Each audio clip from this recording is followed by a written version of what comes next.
Madam Chair, members of the Commission, we're now live.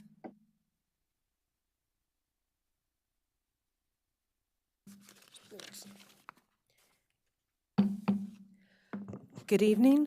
Welcome to the January 22nd, 2025 meeting of the Montgomery County Historic Preservation Commission. My name is Karen Burdett, and I am the chair. I will now ask the commissioners and staff to introduce themselves, beginning on my left. Mark Dominiani. Julie Pelletier. Michael Galway. This is Commissioner Doman. Zara Nasser. Dan Bruckert, Historic Preservation Staff. Laura DePasquale, Historic Preservation Staff. Rebecca Ballo, Historic Preservation Staff. John Liebert, Historic Preservation Staff. Thank you. Tonight, we are going to be doing something a little bit different than our norm. We will be starting with a master plan for historic preservation case. This relates to the Clarksburg Gateway Sector Plan, and we will be discussing the ComSat laboratories at ComSat Drive, Clarksburg. Now, I'm going to walk through how we're going to proceed tonight. We are going to start first with the staff will make their presentation, and then we will immediately go into the applicants, the property owners, and their team will be making a presentation. Because of the nature of this property and its history, we will be allowing that applicant team 15 minutes to make their presentation because there's quite a bit of history. And then after that, we will go immediately to the public testimony. And we have 3 public testimonies to do, and they will each get between 3 and 5 minutes. And then after that, then we will go into asking questions of the staff. Now, I do want to say that in my other life outside of here, I am on the board of Montgomery Preservation, Inc. I'm the vice president of MPI, but I have not discussed this case with MPI at all. So I have no issue with, I have no conflicts with this case and MPI. It's purely here tonight. So if staff would like to begin and make your presentation, thank you very much. Good evening, John Liebert, Cultural Resource Planner for the record. So the purpose of tonight's public hearing is for the Historic Preservation Commission to receive public testimony, hold a work session, and provide recommendations to the Planning Board and County Council on the evaluation of ComSat laboratories for listing and the Master Plan for Historic Preservation. Montgomery Planning is evaluating ComSat laboratories as part of the ongoing Clarksburg Gateway Sector Plan. So this is not a typical presentation, typical site, or typical recommendation. There is a 20-year history relating to the designation of this property, which is of particular importance to the residents of Clarksburg and Montgomery County. And this slide will help contextualize the staff memorandum and background information in it.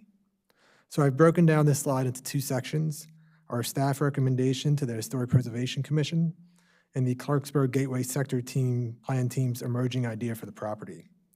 So for the Historic Preservation Commission's evaluation, staff's recommendation is narrowly confined to the evaluation of ComSat against the designation criteria. For the Clarksburg Gateway Sector Plan, staff's emerging idea balances historic preservation goals with other planning objectives, and as such, it does not recommend the designation of ComSat to the Master Plan for Historic Preservation. Additional information on the emerging ideas in Clarksburg Gateway Sector Plan is included in the staff memorandum. So for this evening, staff recommends that the Historic Preservation Commission finds the following. First, that ComSat Laboratories meets the designation criteria as outlined in the county code. Second, that the commission proposed an environmental setting of approximately 33 acres. And third, that the commission transmits their recommendation to the Planning Board and County Council. I'm going to briefly discuss the overall designation process. Resources listed to the Master Plan for Historic Preservation must satisfy historical and cultural significance or architectural and design significance. Designation includes hearings at the Historic Preservation Commission, Planning Board, and County Council. The council decides by vote whether a resource is listed. This public hearing and work session is the first step in a multi-step process. For individuals unable to attend tonight or virtually, there will be additional opportunities to provide public comment to the Department, Planning Board, and the County Council. So the Historic Preservation Commission has the defined role in the designation process that is outlined in the County Code and the Master Plan for Historic Preservation. The code empowers the commission to research historic resources and to recommend to the Planning Board if they should be designated as Master Plan historic sites or districts. These recommendations are, by law, advisory in nature. The code stipulates that the HPC shall utilize the designation criteria listed in Chapter 24A-3B. So the criteria to amend the plan outlines these designation criteria. Again, you have historical and cultural significance and architectural and design significance that must be applied by the Historic Preservation Commission in their evaluation process. In addition, the Master Plan for Historic Preservation states that the Historic Preservation Commission should utilize the designation criteria in the evaluation of properties. The Master Plan, however, provides the Planning Board with greater flexibility. The Planning Board must apply the same designation criteria, but balance the importance of the historic property with other public interests. So the designation of CompStat laboratories predates the Clarksburg Gateway Sector Plan. The resource was first considered for the Master Plan for Historic Preservation in the mid-2000s. The Historic Preservation Commission received a nomination to designate the property in 2004. The commission held a public hearing and work session in 2005 and found that the property met 6 designation criteria. Later that year, the Planning Board recommended against the designation for the property on the Master Plan for Historic Preservation and forwarded their recommendation to the County Council in early 2006. The Council never scheduled public hearings for the item, and as a result, the designation status of CompStat has remained an open question for nearly 20 years. So the Clarksburg Gateway Sector Plan will provide the final answer regarding the designation of CompStat laboratories. This sector plan is an amendment to the 1994 Clarksburg Master Plan, and it will evaluate land use, zoning, transportation, environmental, historic resources, and other disciplines to determine if any modifications or revisions would be appropriate within the plan area. As you recall, at our last hearing, staff presented 2 other designations for resources within the Clarksburg Gateway Sector Plan. This included the Community of Faith United Methodist Church and Cemetery site and the Clarksburg Heights District. So the red outline shows the boundary of the Clarksburg Gateway Sector Plan. Just for orientation, the northern end of the plan area includes a portion of the Clarksburg Master Plan Historic District here, and the Clarksburg Elementary School Master Plan site here. The southern boundary largely follows Little Seneca Creek. The western boundary mostly abuts Interstate I-270, and the eastern boundary follows along Frederick Road. The black pin is the location of the approximately 205-acre CompStat Laboratories property, and the blue pin is the location of the African-American Rocky Hill community reviewed at our last public hearing. So at the start of the Clarksburg Gateway Sector Plan, the Planning Department moved forward with studies and analysis for the adaptive reuse of CompStat laboratories as a potential focal point of a complete community. I am providing this information about the internal planning process to illustrate the effort expended by the department to find real-world solutions to preserve CompStat. Property owners of the building had stated for years that regardless of the merits of an adaptive reuse scheme, the economics for redevelopment never penciled out, even when utilizing historic preservation tax credits. So as part of the sector plan's efforts, the planning department set forth to better understand the potential uses of the building and conduct our own economic feasibility studies to determine the viability of adaptive reuse schemes. So the department kicked off the plan in July of 2023 and presented the existing conditions analysis to the planning board later that year. The planning department contracted Fu Wilmers, an architectural and design firm, to study potential ways to create a complete community with the adaptive reuse of CompStat. We returned to the community with visioning sessions in May of 2024, and the planning department then contracted HR&A advisors, real estate and economic development consultants to assess the financial feasibility of the potential redevelopment schemes proposed by Fu Wilmers. In addition, the Historic Preservation Supervisor, Rebecca Ballo, contacted the Maryland Historical Trust and received a determination of eligibility from the State Historic Preservation Officer that ComSat is eligible for the National Register of Historic Places under criteria A and C. So after review of all the documentation and public feedback, Montgomery Planning and Historic Preservation's emerging idea is that we will be recommending against the designation of ComSat Laboratories in the Master Plan for Historic Preservation when the designation is heard by the Planning Board later this year. Staff briefed the Planning Board on this emerging idea in November of 2024. Again, while this is the atypical order of events, staff found it necessary to brief the Planning Board first due to the building's impact to the overall plan. This was presented as an information-only item. The Planning Board's public hearing and work session on the designation will occur later in 2025. No final decisions or determinations have been made by the Planning Board regarding ComSat. So shifting focus to the building, I'll briefly summarize the significance of the property. ComSat Laboratories was built by Argentine master architect Cesar Pelli. It is an iconic example of high technology design in Montgomery County in the state of Maryland. In addition, research and development at ComSat Laboratories revolutionized communication technology. So Pelli was a world-renowned architect. He designed ComSat Laboratories as Director of Design for Daniel, Mann, Johnson, and Mendenhall early in his career. Later notable projects included the Petronas Towers in Kuala Lumpur and the World Financial Center in New York, shown on the right, and the Petronas Towers is shown on the left. The AIA awarded him with the Gold Medal in 1995. The Gold Medal is the highest annual honor, recognizing individuals whose work had a lasting influence on the theory and practice of architecture. It is considered one of the most prestigious awards in the field. So Pelli laid out the floor plan for ComSat Laboratories around a center corridor, shown here.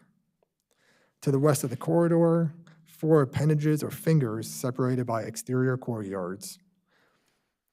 These fingers held laboratories and offices and fronted I-270.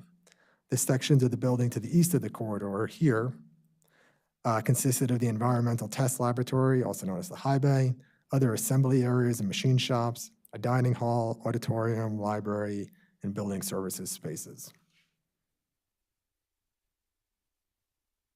Shown here is a model of ComSat Laboratories and a general circulation network. So visitors would enter via the main lobby here, near the display area at the northern end of the building, and then travel along the central spine to their destination. Employees would enter from the simpler southern end of the building. As you can see on the model, a catwalk here connected the fingers on the west elevation of the building and partially enclosed the 3 courtyards.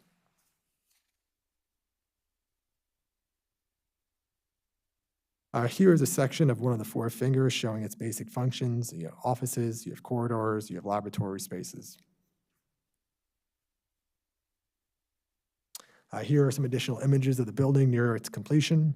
You have the northernmost appendage or finger on the left and a view of the associated catwalk that extended across the fingers. And on the right, an internal view of the high bay where the assembly and lifting of satellites to the roof of the building occurred. Here are some additional aerials and views of the building that shows this circulation network and the form of the structure. Most of the photography focused on the northern elevation and the west elevation of the building, but it's important to note also you can just see this building sitting within a pastoral setting with the tree stands surrounding it. So for evaluation and recommendation, staff affirms the Historic Preservation Commission's findings in 2005 that the property meets 6 designation criteria as outlined in the county code. So at that time, the Historic Preservation found the following. For historical and cultural significance, that the ComSat met criterion 1A. ComSat Laboratories represents the trend toward high technology innovation and industry in Montgomery County, the nation, and international spheres. Criterion 1D, ComSat Laboratories represents the advance of the commercial artificial satellite industry throughout the world. This advance was spearheaded from a research and design perspective in Montgomery County by the work undertaken at ComSat Laboratories. In addition, ComSat Laboratories has political origins tied to the actions of both the presidents Kennedy and Johnson. Finally, it helped define the economic heritage of the county for 4 decades. Under architectural and design significance, the Historic Preservation Commission found that it satisfied criterion 2A.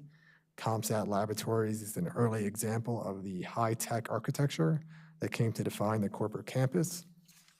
Criterion 2B, ComSat Laboratories is an early design by world-acclaimed architect Pele. Criterion 2C, ComSat Laboratories epitomized the machine in the garden ideal of a futuristic building within a naturalized setting. And lastly, criterion 2D, ComSat Laboratories is one of the most easily identified buildings along the I-270 corridor in Montgomery County. Shown here is the proposed environmental setting established by the Historic Preservation Commission in 2005. Staff recommends that the commission move forward with the same setting. The fan-shaped setting was established to preserve views of the west elevation of the building from Interstate 270. In conclusion, staff requests that the Historic Preservation Commission finds the following. First, that ComSat Laboratories meets the designation criteria as outlined in the county code. Second, that the commission proposes an environmental setting of 33.47 acres that matches the environmental setting established by the Historic Preservation Commission in 2005. And third, that the commission transmits the recommendation to the Planning Board and County Council. After this hearing, there will be hearings at the Planning Board in spring of 2025 and County Council in summer or fall of 2025. Those are tentative dates. But there will be many additional opportunities for the public to comment on the historic preservation recommendations as the sector plan moves forward. Thank you. Thank you very much for that very deep presentation on ComSat. We're going to hold our questions for staff at this point and move directly to the applicants. If they would please come forward and sit at the table, turn on the mics, and you'll be introducing yourself and your relationship to the project. As listed, I have Bob Elliott, Elizabeth Rogers, Gary Untenberg, Catherine Caranda, Kirsten Peeler, Mike Alexander, and Stephen Robbins. So please, whoever is coming up to speak, just identify. Okay, so. They're available for questions. All right, that's fine. If you would please identify yourselves and make sure your mics are on. Green light, there you go. I'm sorry, you have 15 minutes total. Thank you. Good evening. My name is Bob Elliott. I am CEO of Lantian Development, the owner of 270 Land LLC, our affiliate that owns the ComSat property in Clarksburg. Lantian is a privately held real estate investment and development company based in Bethesda. We have owned ComSat since 2015 when we acquired it from Elcor, a mid-Atlantic developer based in Pennsylvania. We appreciate the opportunity to speak to you this evening and that you have allowed for an additional extended time for remarks by our team, many of whom are here with me tonight. This evening, you will hear from myself and Catherine Caranda from Goodwin & Associates, our preservation consultants. And we have also submitted written testimony and materials to the record, including a letter from real estate services firm CBRE, who has represented our property for office and life science opportunities since 2021. We do not support the designation of the ComSat building or our property. We are here this evening to share our 10-year history of our efforts to find an economically viable adaptive reuse for the ComSat building. In addition, we will provide several reasons from industry experts as to why the potential historic designation of the ComSat building is counterproductive to the Clarksburg sector plan and impractical given the building design and material challenges to restore it. Before I continue, I would like to turn the presentation over to Kate Caranda. Kate? Thank you, Bob. Good evening. For the record, my name is Catherine Caranda, and I'm Senior Vice President with Goodwin & Associates. We're a Frederick-based cultural resource management firm with expertise in historic preservation, and we've been retained by the owners of the former ComSat labs. I'm an architectural historian with over 30 years of experience, and my qualifications exceed those established by the Secretary of Interior in History and Architectural History. ComSat is a challenging property. The resource has attracted the interest of preservationists for over 20 years. Like many purpose-built commercial and industrial buildings from the recent past, ComSat presents unique challenges to its continued use and enhancement as envisioned among the purposes for designation under the county's Historic Preservation Ordinance. These rehabilitation challenges differ from earlier historic buildings and relate to the building's design, materials, and late 20th century building technologies. For over 18 years, rehabilitation and reuse of the property has been actively pursued by two owners, both experienced development companies. None of these efforts have been successful, and the building has been maintained but underutilized since ComSat vacated in 2007.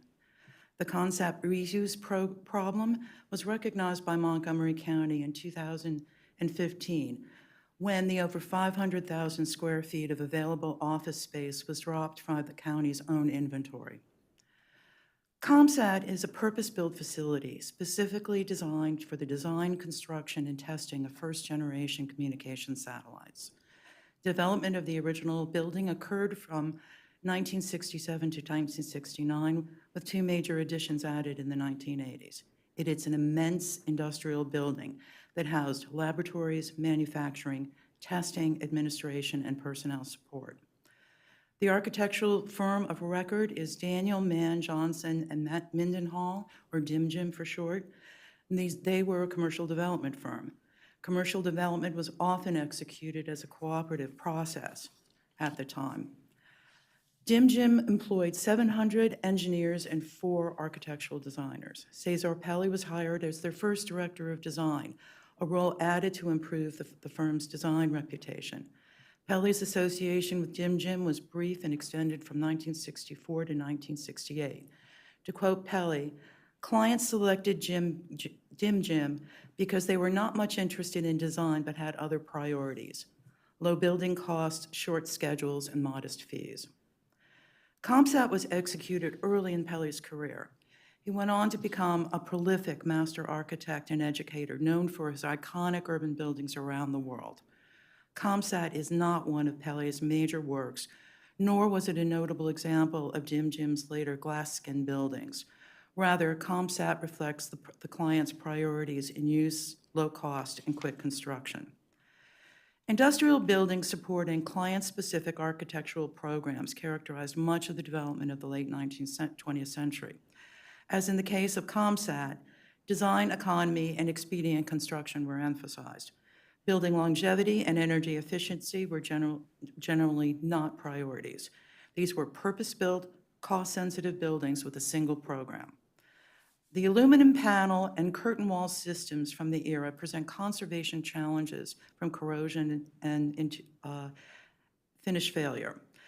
The original single-pane window glass system encourages condensation and interior moisture. The existing window system would not support retrofitting with thicker and heavier insulated glass panels that are now used in modern curtain wall construction. The long-term health hazards associated with many building materials and industrial processes were unknown in the latter 20th century.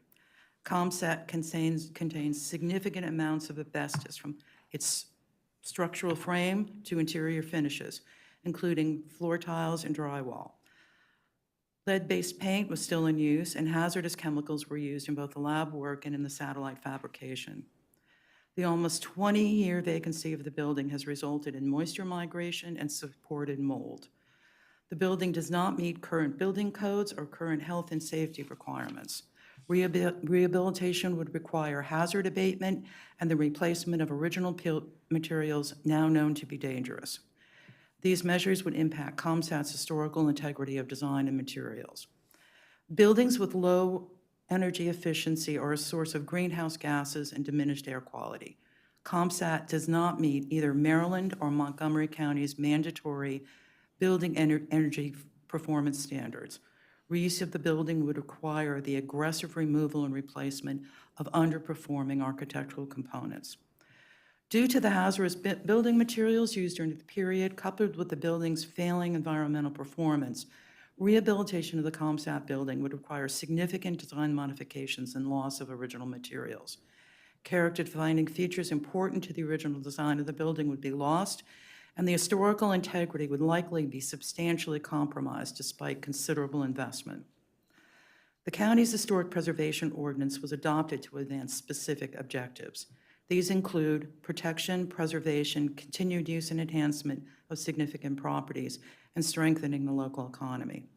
While COMSAT may meet the county's designation criteria for historical and design significance, designation will not meet the purpose clause contained in the ordinance.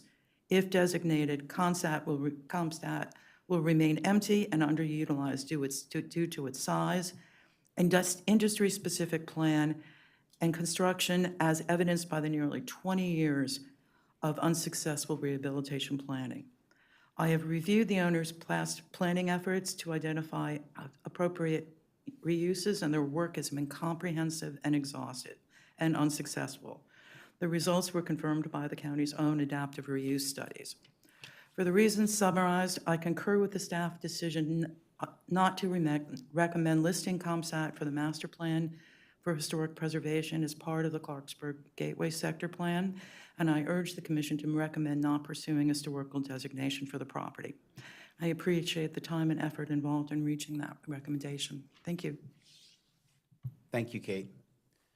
In addition to being a developer, I have 2 degrees in architecture from Rice University, and for 6 years, I worked alongside internationally recognized Chicago architect Helmut Jahn, who at the time was recognized by the AIA as being one of the 10 most influential living American architects. I also have an MBA in real estate and finance from Wharton. A native Washingtonian, I returned to the DC metro area in 2002 to join the development team of JBG, now JBG Smith, where we hired Michael Graves to design the United States Department of Transportation headquarters. In 2005, I hired Cesar Pelli to create a new master plan to redevelop I.M. Pei's L'Enfant Plaza. And since 2013, my family has lived in Rockville, in a 19th century historic house with connections to the Bell and Wooten families. I want the HPC to know that my firm and I have a deep appreciation for both the architect and the architectural history involved in this case. But even with that understanding, we believe that the circumstances surrounding COMSAT are different than your traditional case. Importantly, I want to call attention to the purpose clause of the county's preservation ordinance in section 24A1. I have included this with our written testimony. The first sentence of that purpose clause largely speaks to the identification and designation of architects, sites, and structures. Tonight's proceedings will likely focus more on Cesar Pelli and the building. While these are important considerations, I would argue that the architectural merits alone do not justify historic designation. I believe the second sentence of the purpose clause carries more weight in this evaluation. And while I'm paraphrasing, the second sentence speaks to the fact that you would select sites based on enhancing the quality of life in the county, strengthening the local economy, stabilizing and improving property values, and not to mention preserving continued utilization. I would argue that saving the COMSAT building or designating our property does not do those things. First, let's address preserving continued utilization. As of 2025, the COMSAT building has been vacant for 18 years, almost 1/3 of its existence. Second, consider enhancing the quality of life. The building's impact on the cultural and social fabric of Montgomery County is negligible. The COMSAT building has always been a bespoke laboratory, inaccessible to the public, and intentionally located outside Washington, D.C., to not only avoid radio frequencies, but to maintain security and privacy. Since its inception, COMSAT Labs and this property have largely remained a relatively insular entity, serving a very narrow corporate purpose. Third, keeping the building will not strengthen the local economy, nor has it stabilized or improved property values. In fact, it has done quite the opposite. Our properties laid fallow for almost 2 decades. We hired RCLCO, a local, nationally recognized real estate economics consulting firm, to undertake an economic analysis identical to the one the county completed using the county's RFP. RCLCO found that there would be a significant funding gap to keep the building, even more than what the county's expert HR&A reported. In addition, RCLCO also found that had our property redeveloped 20 years ago without the building, then the county would have benefited from hundreds of millions of dollars in tax revenues, as well as created thousands of jobs and grown by thousands of new residents. Since 2015, when we first acquired the property, we have spent millions on architecture, engineering, and construction consultants to evaluate the building in an effort to find a way to adaptively reuse it. We have spoken to and developed conceptual drawings and construction budgets for adaptive reuse of the main building for Fortune 100 office and life science companies, a Fortune 10 company with many diverse lines of business, national retailers, market rate and affordable housing developers, religious groups, MCPS, county, state, and federal government agencies. We've even carefully performed over $1 million in select interior demolition to show potential life science tenants the flexibility of certain spaces. We have hosted numerous tenant tours in the main lobby and throughout various portions of the building. Much of this work was done for specific groups and is protected by confidentiality and non-disclosure agreements. Since 2021, we have worked with CBRE and Gensler to develop life science concepts and studies for the main building as well as the property as a whole. Please review the letter we included from CBRE, which outlines the number of RFPs, the types of tenants, and their square footage requirements. The end user responses to ComSat is universal. They love the large tract so close to DC and the Shady Grove Life Science Corridor, but adaptively reusing the building is cost prohibitive. Further, even if these tenants could fulfill their space needs by building new and only using a portion of our property by avoiding the main building altogether, their concern about a potential historic designation or blight on the property kills the deal. Montgomery County's Planning and Preservation Team commissioned independent adaptive reuse and economic framework reports from Fu Wilmers and HRNA. Together, those reports arrived at an economic gap of at least $28 million. In our estimation, the gap is larger, ranging from $39 to $95 million, depending on whether you develop housing, hospitality, institutional, or life science uses. Continuing to preserve the ComSat building with its materials, size, and functionality challenges will undoubtedly result in more stalled economic development for Clarksburg, the county, and the state of Maryland. We recognize that the ComSat building may meet several of the designation criteria contained in Section 24A3 of the code. However, we strongly believe that that decision fails to give proper weight to the purpose clause found in 24A1. This will result in the detrimental situation for our economy. It is time to create a new sector plan that will allow us to develop a best-in-class mixed-use community that will better serve the county and its residents while providing future opportunities for economic growth and development. Thank you for the extended time. Thank you. I know I said that we were going to do all the testimony first and then ask questions, but I think we should probably ask questions right now of the owner because there's a lot to get through, and I want everybody to have an opportunity to ask questions while it's fresh in their minds. Are there any questions? Commissioner Pelletier. Thank you. The main, in my mind, and I've lived in Montgomery County a long time, the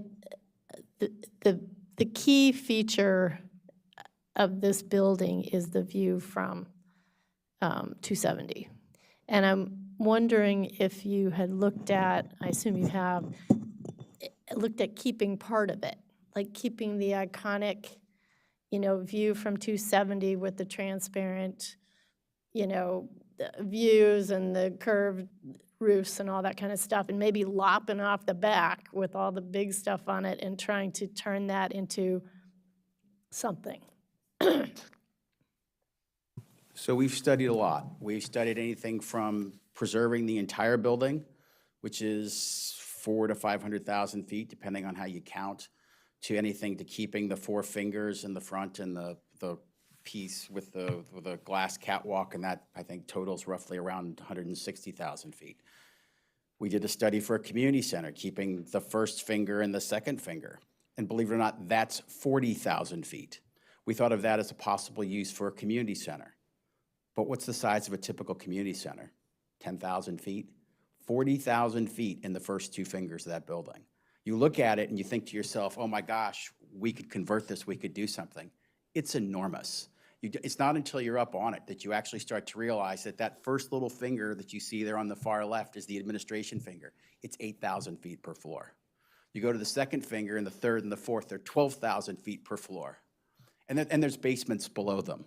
And it's extraordinary.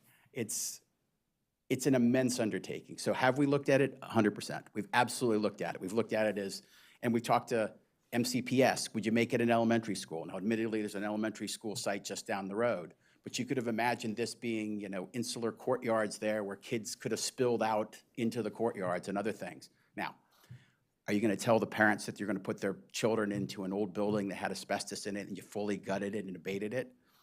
You can, but what do you think the reaction is in today's modern society when you tell their parents that they're not going into a brand new, fresh school, but you're going into this building? It's unfortunate. This building was arguably built at one of the worst times in our modern construction history. Buildings just weren't designed like they were even 100. The house I live in is 200 plus years old. It's stone, it's got slate roofs, it's a beast. This building was not designed really to be around as long as it was. It was expedient. They built it down a corridor, they flushed off wings because they didn't know what the program was. They literally added administration wing, they added a bunch of pieces. It's a partie. The partie works well, but it's not the only place you'd use this partie. And the problem is, as Kate spoke to, it's so bespoke that no one fits. Nobody wants it this way. And when the opportunity is to build brand new next door for $100 to $200 foot less than you could reuse this building, it's avoided, even at the smallest part. One other question. How wide, what's the width across of one of those fingers? So the building module is roughly 5 feet. It's a 5 foot by 5 foot increment across the way. So that catwalk is about 5 feet by, I think it's. No, the actual, I'm just thinking, I know, I'm sure you've looked at all of this, but I'm just curious on the finger part, what's the width of one of those fingers from courtyard to courtyard, that width? I don't want to say those are roughly 100 feet. Okay. The administration wing is narrower. So you can see there what they did is they put offices on the outsides, and then those 3 different fingers were a wet lab, a dry lab, and I think a construction space. So they basically ganged different uses around those different spaces inside. And they're about 100 feet. Yeah. Deep. Deep. Yeah. Wide. Okay. And you can see this actually really well in the Fu Wilmer's study that they did. It's just too wide for residential spaces. Right, It's exactly just what I too was deep. thinking, Not yeah. only bowling out, you have to cut spaces. You have to Right, you'd cut have to have a volumes corridor out of that it. was 20 feet wide, and then you're still looking at very The deep Fu spaces. Wilmer's Yeah. document that the county's consultant put together is excellent at sort of showing you that. Okay, if I don't you're have any other curious. questions, thanks. Commissioner Doman? Yeah, this is Commissioner Doman. Thank you for your testimony. It's very thorough. I understand you looked at a lot of options and spent a lot of time, a lot of money. You acquired this in 2015, if I'm correct, right? That's correct. Now, when you procured this property, did you go in with your, let's say, eyes wide open? Did you know what the situation was when you got into this? I mean, historic properties, you mentioned lead problem. Well, all historic properties have lead problems. You mentioned single pane glass. All old houses have single pane glass, Asbestos is not unusual. I mean, all these things that you mentioned as being detrimental is not unusual to historic property. And if you procured this, knowing that this was already there, what was your justification for going down this road in the first place? So admittedly, I think when we bought it, we had a little chutzpah. We thought that we might be able to make a go of it slightly differently than Elcor had. They'd been at it for a decade. They'd looked at a bunch of different things. I would tell you, we think the single biggest challenge for this property for the longest time was perhaps just it was miszoned to zoning designation. This was originally zoned EOF 0.75. 200 acres at a 1.0 FAR would be 8.8 million square feet. We were entitled to build 6.6 million square feet. You couldn't do that on the property today if you wanted to. I wanted to kind of sort of point that out because the EOF designation effectively allows for 70% commercial and 30% residential. What has grown in this county over the decades, if you watch what's happened out here, these farms have grown into residential. It's booming. Look across the street at Cabin Branch. If you could actually have rezoned the property to residential earlier, you might have been able to make a better go of this and try to make something happen. The challenge we found is that, candidly, we were held hostage. We were basically told in no uncertain terms we would never receive a rezoning for this property unless we cut a deal to keep the building. And that's effectively where Elcor was for 10 years, and we came in and tried to make a different go of it. Could we keep something different? When you say you were told unequivocally, who, is this the planning board? Where's this word come from? The prior planning director. The prior planning director made it known to us that we would not be able to proceed with even a portion of the property unless we figured out what to do with this building. And the problem was we couldn't figure out anything to do with the building. We kept looking, we kept searching, we kept hunting, we kept looking for the opportunity to solve the problem. Elcor, the prior owner, actually sold off a portion of the property over just on down Shawnee Lane, just to the east of the property, to a townhouse developer, and they built a piece of this. The challenge today is the fact that the costs have just gotten away from this. The building is extraordinary. The costs are extraordinary. It's bespoke, it's purpose-built, and nobody wants to fill it, even in part. It's tragic. You've heard my background. It's tragic. It's unfortunate. We've looked at this. We've wanted it. We've thought we've been close to deals, but people, if you're going to invest $1 billion+ in life science in this county, you don't want to be left with this in the middle of it, and you don't want the threat, and you just don't have an interest, even if you could work around it. We've had groups come in and say, I want 50 to 75 acres, which is more than enough space to build several million square feet of life science space. But if this sits there, they're worried about what ultimately they have to do with it. We've waited for the opportunity, and thankfully, to an extent, the county got to a point where it was time to address the up county and to fix certain areas of this master plan, which is now 30-something years old. So 32 years old. It's one of the oldest master plans we have. We've waited patiently. We've tried. I'm not familiar with all of your terminology. Excuse me. EOF, what is that? Oh, it's employment office use. That was the designation for commercial center. So when ComSat was created, actually originally I think technically it was an industrial use under zoning, but it was an office designation in the idea that you would build office or an employment center out here. Now the challenge is, of course, we've moved towards transit-oriented design. No one builds out in the suburbs anymore. We've moved towards metro stations. But that designation would have allowed for 30% residential as a matter of right. We were told that we couldn't build that because it's complicated, but there's a footnote. Times have changed, though.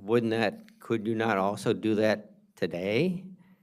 To build some of that out as residential? So the analysis that was undertaken by both the county and by us is that the cost to build today are so extraordinary that even with the amount of money we thought that we might be able to make on the rest of the development, that there's not enough left over to preserve this building. There's a residual value analysis. If you look at the HRNA analysis that was included, that was referenced by either John or Rebecca, has a very detailed understanding of how you would arrive at that residual value and find that even with the amount of density that you could provide us with, that we'd be underwater. Yeah, I don't doubt your numbers. I don't doubt your problem that you have. But these are financial issues. And when you got into this, it seems to me you should have considered, and I look at historic preservation as not necessarily driven by economics. I think it's driven by other issues. So I understand your plight. I'll wait for further deliberations. Thanks. Is there any other questions? Commissioner Zara. Zara Nasser, it's more like a confirmation. So all the studies you did, they are feasible options, but the financial burden of it is just the issue. Is that correct? Correct. So there are options that can theoretically work and they're feasible, but the budget is the issue. The financial burden is the issue. The Correct. financials are clearly a problem, but when you get into, for example, residential adaptive reuse, you find that you have to undertake extraordinary measures to punch holes in the building and to adaptively reuse the structure. You know, the other challenge is that even if you were to try to get the historic tax credits associated with adaptive reuse of this, you have to keep the whole building. You can't just lop off the pieces you want. Now I'm left keeping a piece of the building, but I can't get credits for it. So I'm not entitled to that extra money associated with that. So this idea that perhaps we keep it as a community center, even if it's 40,000 feet, it's not eligible for tax credits. If I kept the front facade of the building or if I kept certain pieces of it, perhaps that's an opportunity, but in truth, I'm not going to get anything for having done that. But Thank you. yep. I'll ask a few questions. You just kind of touched on what I've been thinking is if you kept the entrance the furthest to the west finger and then the other three fingers, and you kept the walkway, and the other three fingers you were allowed to demolish and replace with residential of a proportion and a facade that would be appropriate, you know, a glass facade kind of thing, would that be viable with the courtyards in between? And then everything behind that's not visible could go, and you're basically keeping the view shed of that walkway and the entry. So a number of the different studies, we looked at the building in whole. We actually talked to a reasonably well-known mixed income housing developer who's had experience with the county and in Virginia. And they found a fairly significant gap, not only, even if you gifted them the building to be able to undertake this work, that they were tens of millions of dollars underwater. When the studies that I referred to that we had undertaken, which resulted in gaps of 39 to 95 million, we didn't actually even attempt to keep all of the building and get the credits, and we were still probably $40 million underwater. The cost associated with building or adaptively reusing those fingers puts us probably into the $700 to $800 a square foot for this as residential, and right now you build out here for townhouses and such, the developers are building it for probably $250 to $300 a foot. You can't sell it, it's underwater. It makes no economic sense. But if you take it down and don't save any of it, and we lose this resource, and what you put back is nothing better than the rest of all of the massive subdivision development in Clarksburg, then we've lost everything. We've lost a view shed, we've lost a historic master architect building, we've gained housing, but it's no better than any other housing out there. So to be clear, I'll touch on the view shed because we have a very different opinion of the view shed, even though it may or may not be relevant to this discussion. That 33 odd acre space doesn't actually match the terrain and topography in what you could actually see if you looked at the hills. It preserves parking lots that were never intended for views. And when this building was built in the late 60s, I-270 was a two-lane road out going towards Frederick and was never expected to be what it was today. I would argue that, yes, there's a view shed toward it, but it really wasn't designed that way. It's kind of come about. The building was dropped in farms because it didn't have radio interference. ComSat was ironically headquartered at L'Enfant Plaza until they sold their building in 1986. This was their laboratory. It was located out here because you didn't have to deal with it. Ironically, you didn't really need to see it. If you wanted to pick a corporate campus that was going to be more recognized, you would have built what Kodak did down in Rockville. You would have done what Marriott did down in Bethesda. You pick a much more intentionally visible site than what the government did here in the 60s. No one expected that growth would continue this way out into the farm country. That's my personal opinion. I hear the machine in the garden argument. I hear all of this, but I really genuinely don't think it started with this idea that there was a view shed. I think it's kind of an argument that's kind of moved into the Well, there's a lot of very prominent historic buildings across the nation and the world that never started out being visual figures or, you know, machines in the garden or significant structures because nobody viewed them as that. They acquire that over time and public appreciation and love. A couple other questions I have is, you talked about tenant tours to get potential tenants or potential buyers out there to look at the building and be interested, but have you ever given any public tours for the local community, for local, like, I've never been out there, and I've lived in Montgomery County most of my life, so have you ever allowed anybody out there to tour this facility so that the public could see what is there and see this property? So the multiple challenges there. We've got 200 acres. The power's out to the building. There are no utilities effectively in it. So to bring you through the building creates a fire code and a fire hazard issue that I have to be somewhat mindful about here. I have to be somewhat sensitive to just bringing the general public out to the property. We have people constantly asking us, hey, could I go play soccer? Could I fly a drone? Could I do X, Y, and Z? And the challenge is I have to secure the property. It's broken into all the time. Every time winter rolls around and it's winter break or spring break or summer break, I've got kids breaking into the building. It's a real hazard. And the challenge is it's viewed by some as kind of like I'll say urban spelunking. It's more like suburban spelunking opportunity to go out to the building. We've shuttered the building, we've secured it, we've put a fence around it, we put a second fence around it to try to slow down people from coming in and disturbing it until we've sort of arrived at a decision about what comes next. But you haven't provided architectural tours to local architectural groups or even Docomomo or the AIA or, No, admittedly, we haven't. But again, I would argue that I've got some other considerations that I've got to deal with. I appreciate that, but, I mean, you've got quite a few architects and engineers up here. All of us have been for work, been in buildings like this under tough conditions, dangerous conditions. There is a group of professionals out there who would be fascinated to tour this, would come with their own gear and walk through this building to get a look at it. It's a shame you've never considered that because, I mean, again, you're an architect.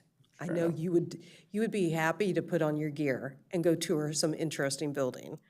And here you've got one and you haven't let anybody in. So I think that's a shame. But with that, thank you very much for your presentation. We are now going to go on to public testimony. So we have 3 people to present public testimony. We have Dan Siemens, Eileen McGuckian, and Norm Gordon. If you 3 would please come forward to the table.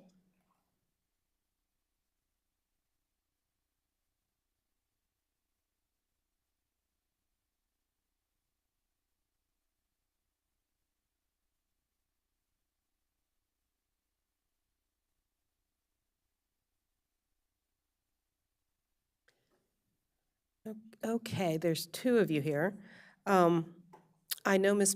McGuckian, but sir, and please turn on your mics and identify yourselves. Norm Gordon, board member of Germantown Historical Society. Okay. Eileen McGuckian on behalf of Montgomery Preservation, Inc. Okay, you will each have 5 minutes to make your presentation, and then we'll have questions for you.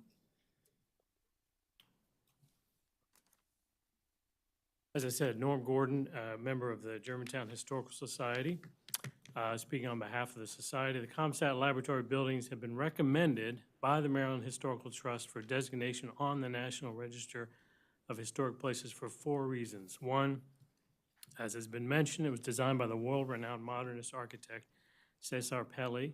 It was number 2, it was the last surviving building designed by Mr. Pelli in Maryland. Number 3, the laboratories have national significance for science, engineering, and communications. And 4, it may even meet the criterion of exceptional importance. Moreover, the Historic Preservation Commission staff reports that the property meets no less than 6 of Montgomery County's 9 criteria for designation. Nevertheless, despite all these reasons, they are not recommending designation to the master plan for historic preservation. The planning board says that the building's historical significance is superseded by the projection that it does not meet the goals of providing employment in the I-270 corridor, when only one alternative use for the building was explored, that of housing, even though several others were suggested by citizens and during the charrette attended by the architect of the building and several local architects and historians. So the planning board recommends that this historic gem, a representation of the importance of Montgomery County in the nation's history, comparable architecturally only to the Naval Medical Building or the Mormon Temple, be allowed to be torn down. The ComSat building is National Register eligible and should be placed on the county's master plan for historic designation, not only because it's an example of futuristic high-technology style architecture by a famous architect, but because it tells the true story of a nation's first venture into communication by satellites and our first endeavor to use our technical knowledge for the benefit of all. Did you know that the United States was the first country to launch a communications satellite into space? Where would we be today without this innovative knowledge? This building provides material evidence of these historical facts. It's important to the preservation of our nation's history. As a historical organization, it's our mission and duty to protect and preserve material evidence of the history of our locality, our state, and our nation. Without these primary sources, alternative histories can be created. Any exploration of world history will reveal how a government's control of the historical narrative can allow propaganda to manipulate the minds of the people. This is especially easy in this electronic age. So it is of utmost importance in this day and time that we protect our precious fragments of evidence of true historical facts in order to protect our citizens from influence by false histories. Montgomery County should be purchasing and restoring this highly important building for the benefit of all. It could be a museum, an entertainment center, a school, a local meeting place, or a combination of any or all of these. To allow this nationally significant building to be torn down is a travesty and will be a black mark on the history of Montgomery County. On a personal note, my father was employed with ComSat Laboratories from 1969 to 1983.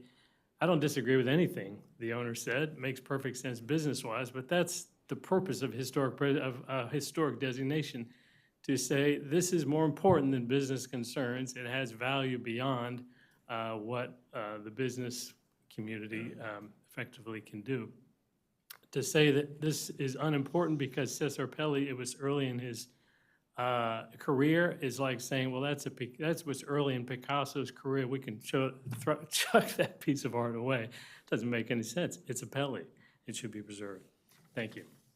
Thank you. Ms. McGuckin, and you will have 5 minutes. Thank you. I should push this. Okay. All right. Thank you. I'm the president of Montgomery Preservation. I'm also speaking as an historian and a preservation professional who helped to write our county's preservation ordinance and served as the first chair of the HPC 45 years ago. I'll talk about the importance of the property, application of the criteria, and your unique role as HPC commissioners.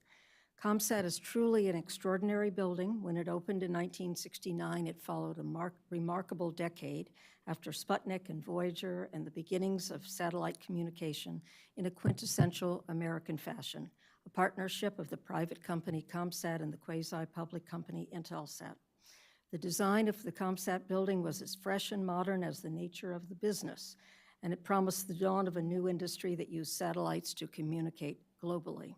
It was designed by a man who would become one of the most prominent architects of his time and who remained proud of ComSat for the rest of his career and his life.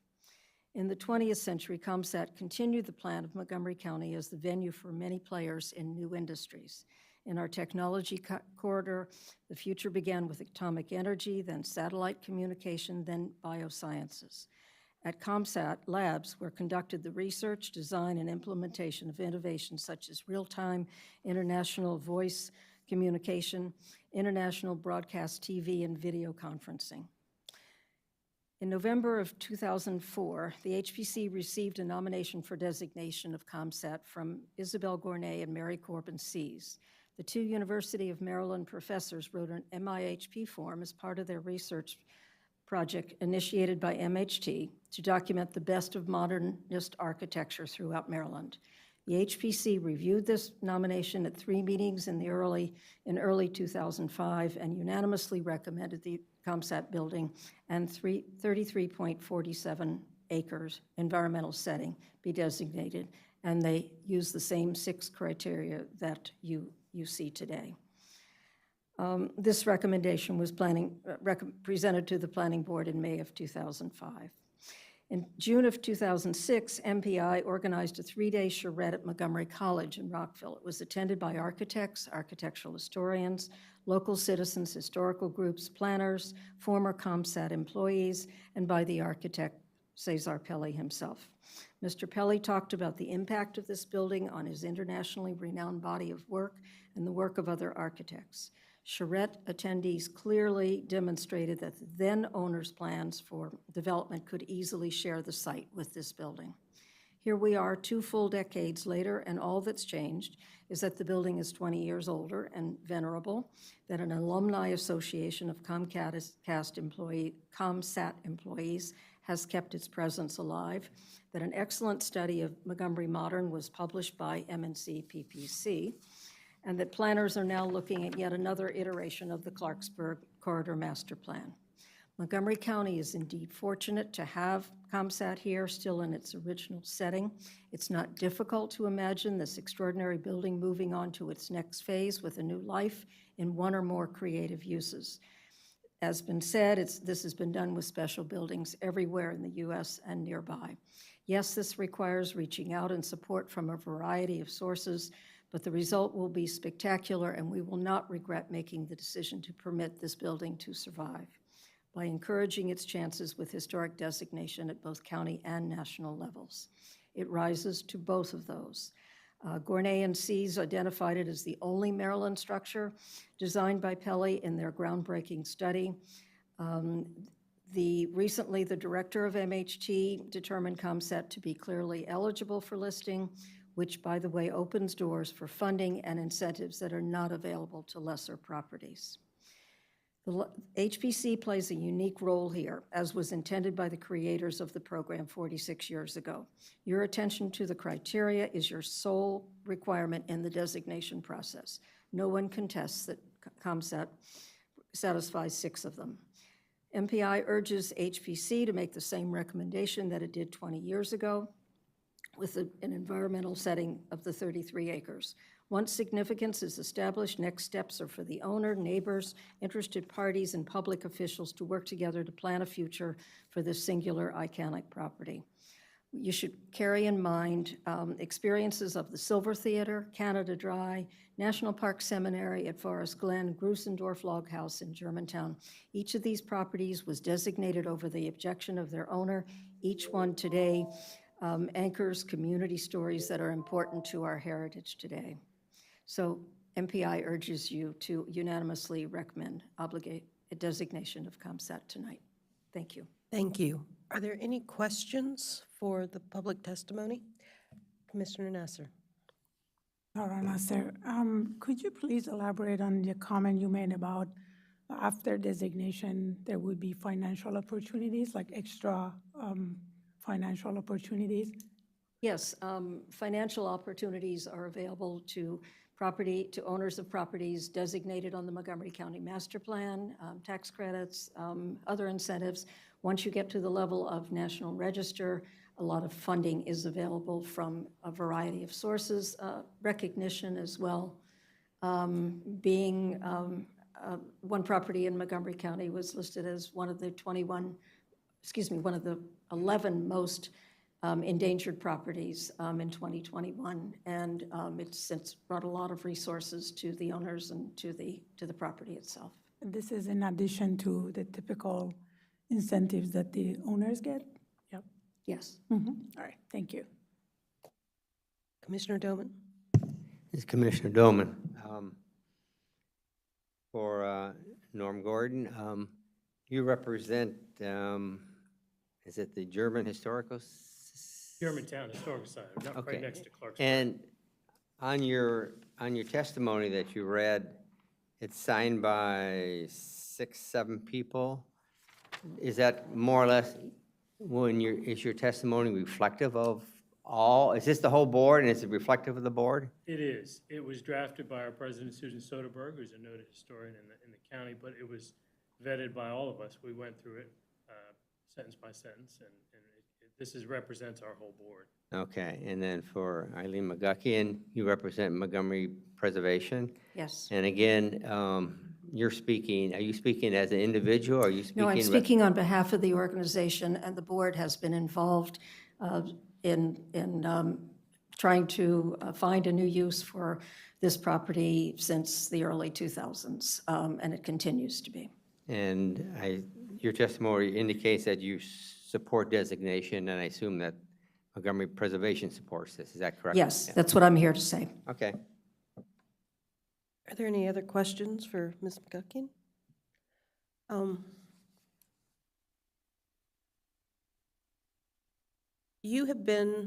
Did you ever get onto the property, Ms. McGuckian? No, I'm like you. I've lived here most of my life, and I've admired it from the viewpoint, but I have not been on the property. Nope. Thank you. I've seen lots of pictures and lots of drawings. Yes, sir. I've been inside. Oh, because of your dad? 1970s. Okay. Yeah. Would you repeat what you said and elaborate, I please? visited several times inside in 1970s, visiting my father's office, who was a senior staff scientist on staff there. It's an incredible building. It's inside and out. It's unusual. It's unique. There's nothing like it. The spaces were state of the art, ahead of their time back then, and they're still very unique today. It was a fascinating building to enter into. I just have to ask, did you, as a kid, did you walk down the walkway that at the time faced a much smaller 270? Outside, you mean? Well, no, within the walkway, but just along.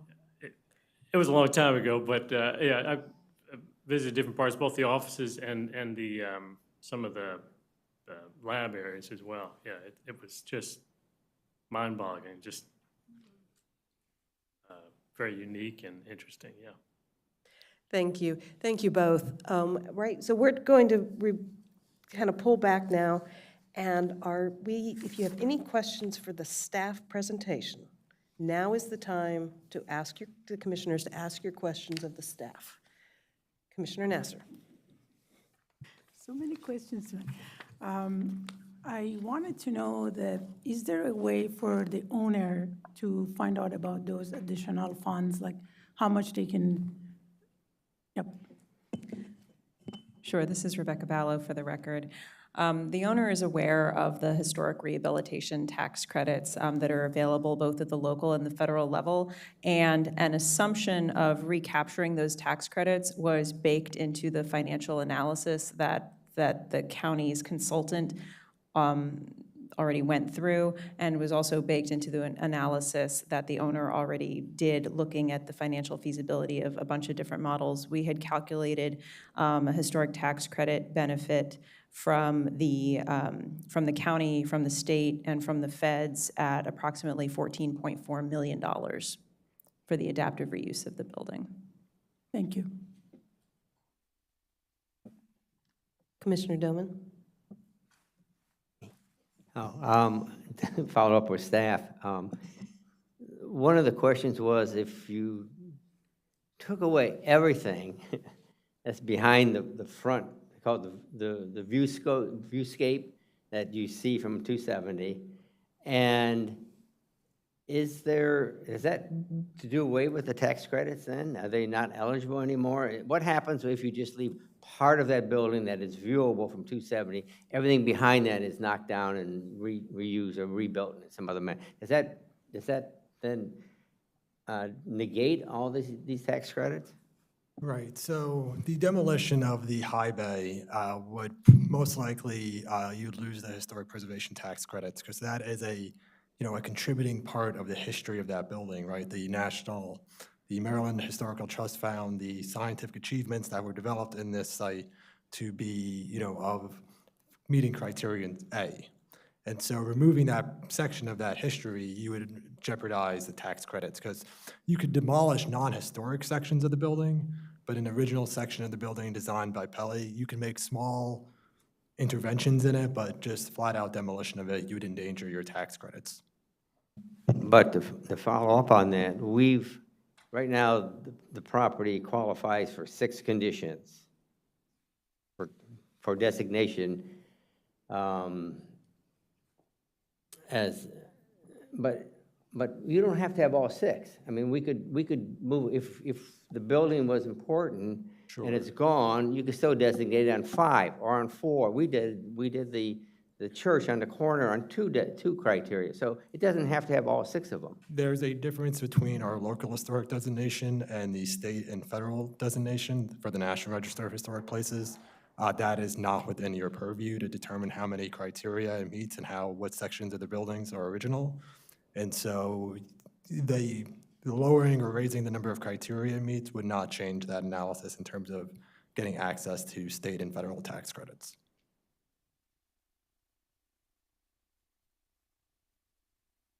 Commissioner Demiani. Thank you. I have a question about the second recommendation of the environmental setting of 33.5 acres, if you don't mind, staff. I heard from the owner during testimony that they disagreed with the size and shape of that environmental setting, perhaps noting that there were some parking lots or other areas that weren't critical to the view shed from 270 necessarily. I was wondering if you can summarize, because it was a little confusing to me, if you could summarize the history of the size and shape of that recommended environmental setting. I think it'll help us understand and perhaps deconflict the owner's comments as well about the parking lots or other areas that are netted inside of that. Thank you. Sure. In 2005, there was quite an analysis done by the Historic Preservation staff in partnership with the Historic Preservation Commission on what would be an appropriate environmental setting. You know, there's still videos we have of camera footage they took while driving north on 270 and south on 270 to come up with what appropriate setting would be. Staff actually had recommended in a larger setting before that first Historic Preservation Commission meeting in 2005, and it got reduced to the 33 acres, which they felt captured the views from 270 of the property and also provided enough of a setting for potential redevelopment to occur around the building, but not impact the view sheds of the property. Okay, thank you. And I'm noting too on the way that the environmental setting is shown on the map here, perhaps there's a building directly adjacent to the main structure, which is not included in that environmental setting. Can you describe what we're looking at there, please? Sure. I'm not actually 100% sure of the use of that building, but there are, I'm going to hold on one second, if you bear with me. So if you look at this, so the Historic Preservation Commission submitted this as well to the Planning Board. This was their contributing sections of the ComSat building. So they tried to remove any non-historic sections that do not contribute to the historic significance of the building. And I believe the building you're referring to would be this one that's kind of cut off the top of the page. But there's a number of appendages on this building that are non-historic. You know, probably the largest one you see from 270 is F, which was designed by HOK in 1980 and built between 1981 and 1982. You know, when Pele designed the building, he first saw determined growth happening on this western edge where you could just keep on adding fingers along a central corridor, and more indeterminate growth towards this eastern part where you could just start expanding onto the back of the building as needed. Some of that was accomplished to a certain extent of Pele's vision, but there were obviously adaptations by later architects. Thank you. That's very helpful. This is Commissioner Burdett, or Chair Burdett. Along the same line of thinking, we're looking at 7, 2, 3, 4, 5. I think everybody and 1 all agree that is a significant portion of the building. But is 6, 8, and 9 still considered a significant portion of the building to be retained, or is that something that we could cut off and reduce the amount of the building that has to be preserved? Again, this gets to whether, you know, the Historic Preservation can recommend any type of size for the environmental setting, contributing sections, non-contributing sections of the building. In terms of Historic Preservation tax credits at the state and federal level, which leverage more financial benefits because there deals with some impact, some parts of the interior as well. You know, the state's already found their eligibility is under A and C.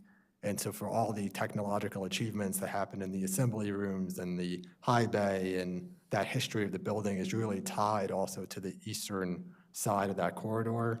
So flat out demolition of the corridor would at least jeopardize the state and federal tax credits as part of any future project. Okay, so since none of us have been able to tour this, I'm going to have to, and you two have toured it, can you explain what buildings 6, 8, and 9 are, assuming that everything quarter 1 to 270 is preserved? What are those buildings that are to the north of? Yes, thank you. Sure, so you have that display area to the north, and if you're going down the corridor, there is an auditorium and a dining area that's been rehabilitated, after the initial design. You had shops and assemblies, and probably the main section that everyone talks about is the high bay, the environmental test laboratory, which you can see in the pictures on the slide here. That large open volume is also to the north of that, to the east of the corridor. So I guess I got a little confused when we were talking about this the other day. So the fingers that reach out with the laboratories, those are not high bay. Those are, is that a yes, they are, or no, they're not? No, the fingers are not the high bay. The fingers are where, as the property owner described, it was a wet lab, it was a dry lab, there were offices. The high bay is where the telecommunications equipment, where the satellites were built and assembled in there. And I believe, too, that's where they were brought up. I mean, when the building was in use, I grew up here, too, so I remember driving past it, and there were all these satellite dishes out there. But there was also equipment up on the roof as well. And the high bay facilitated the placement of some of that equipment up there on the roof, too. So it was the major assembly area was in the high bay. So that is an integral part of the design of the whole building. So it wasn't just the office space, it was the office space and the assembly areas together. So the fingers, though, are 2-story. They're four-story. They're 4, oh, okay, I see. So 1, 2, 3, and then the penthouse mechanical. Yeah, yes.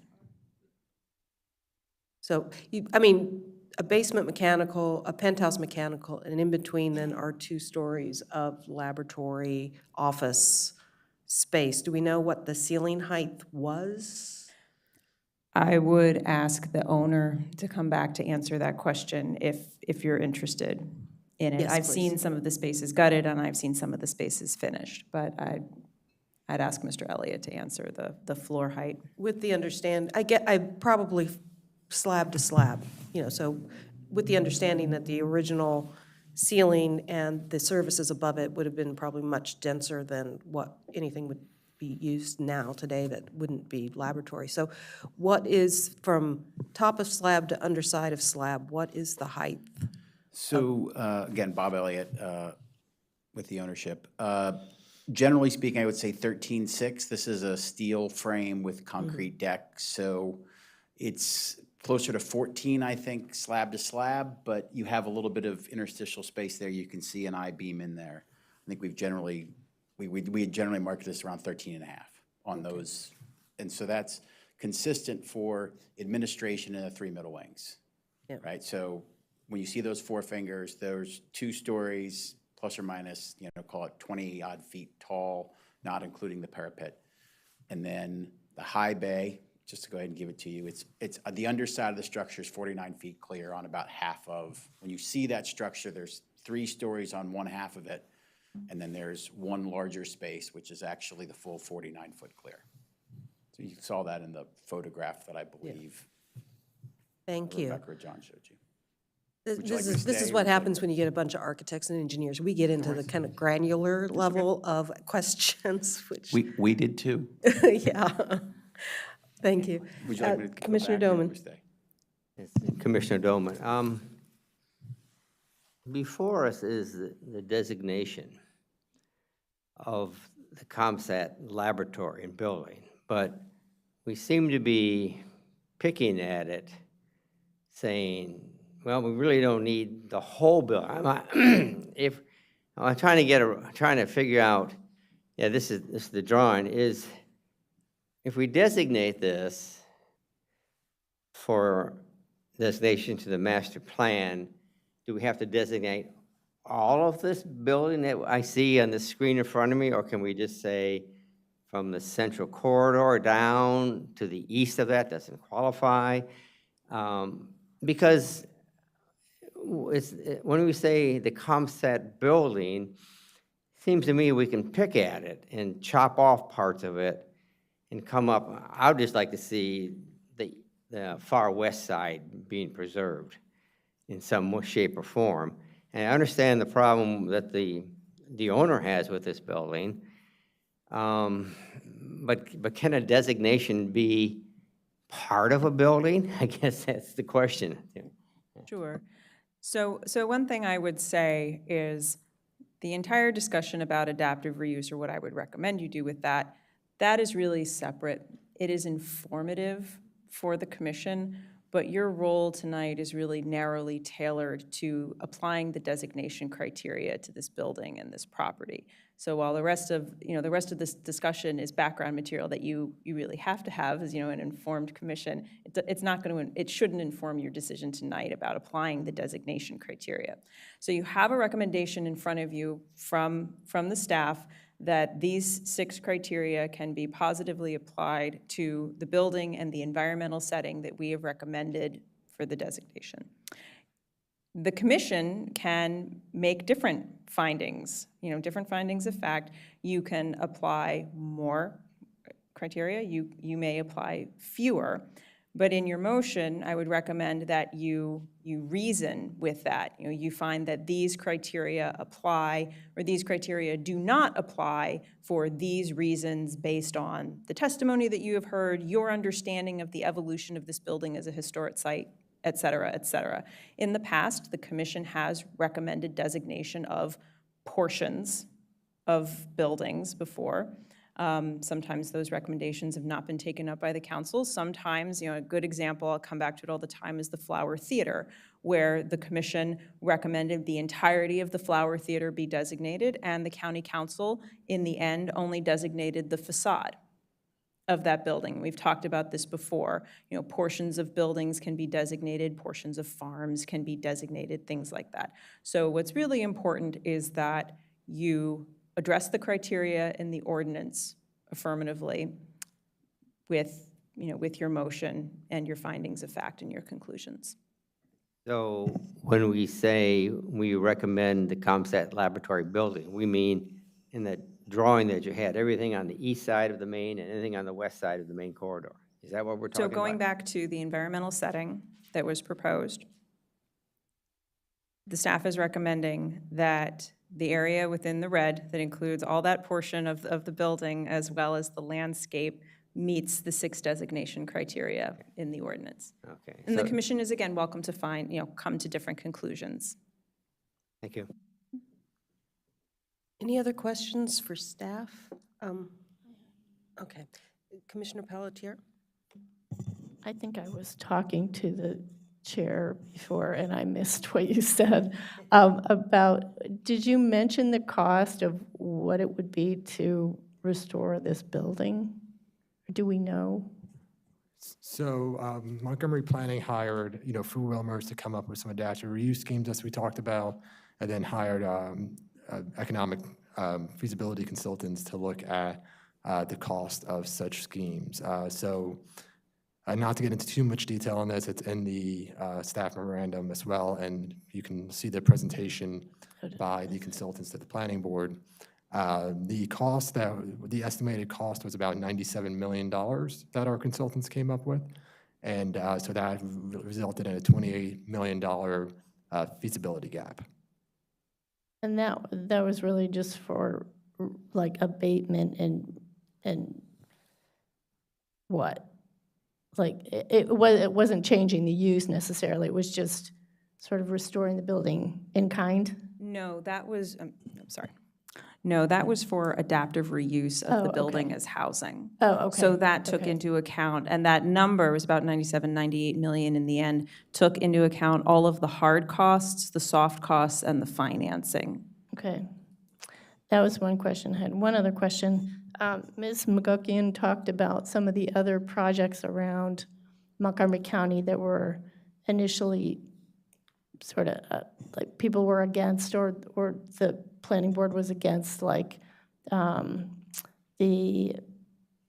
can't think of the name of it, the National The Park- National Park Park Seminary, Seminary, Silver Theater, Canada Dry. oh, Canada Dry. Yeah. So is this like those?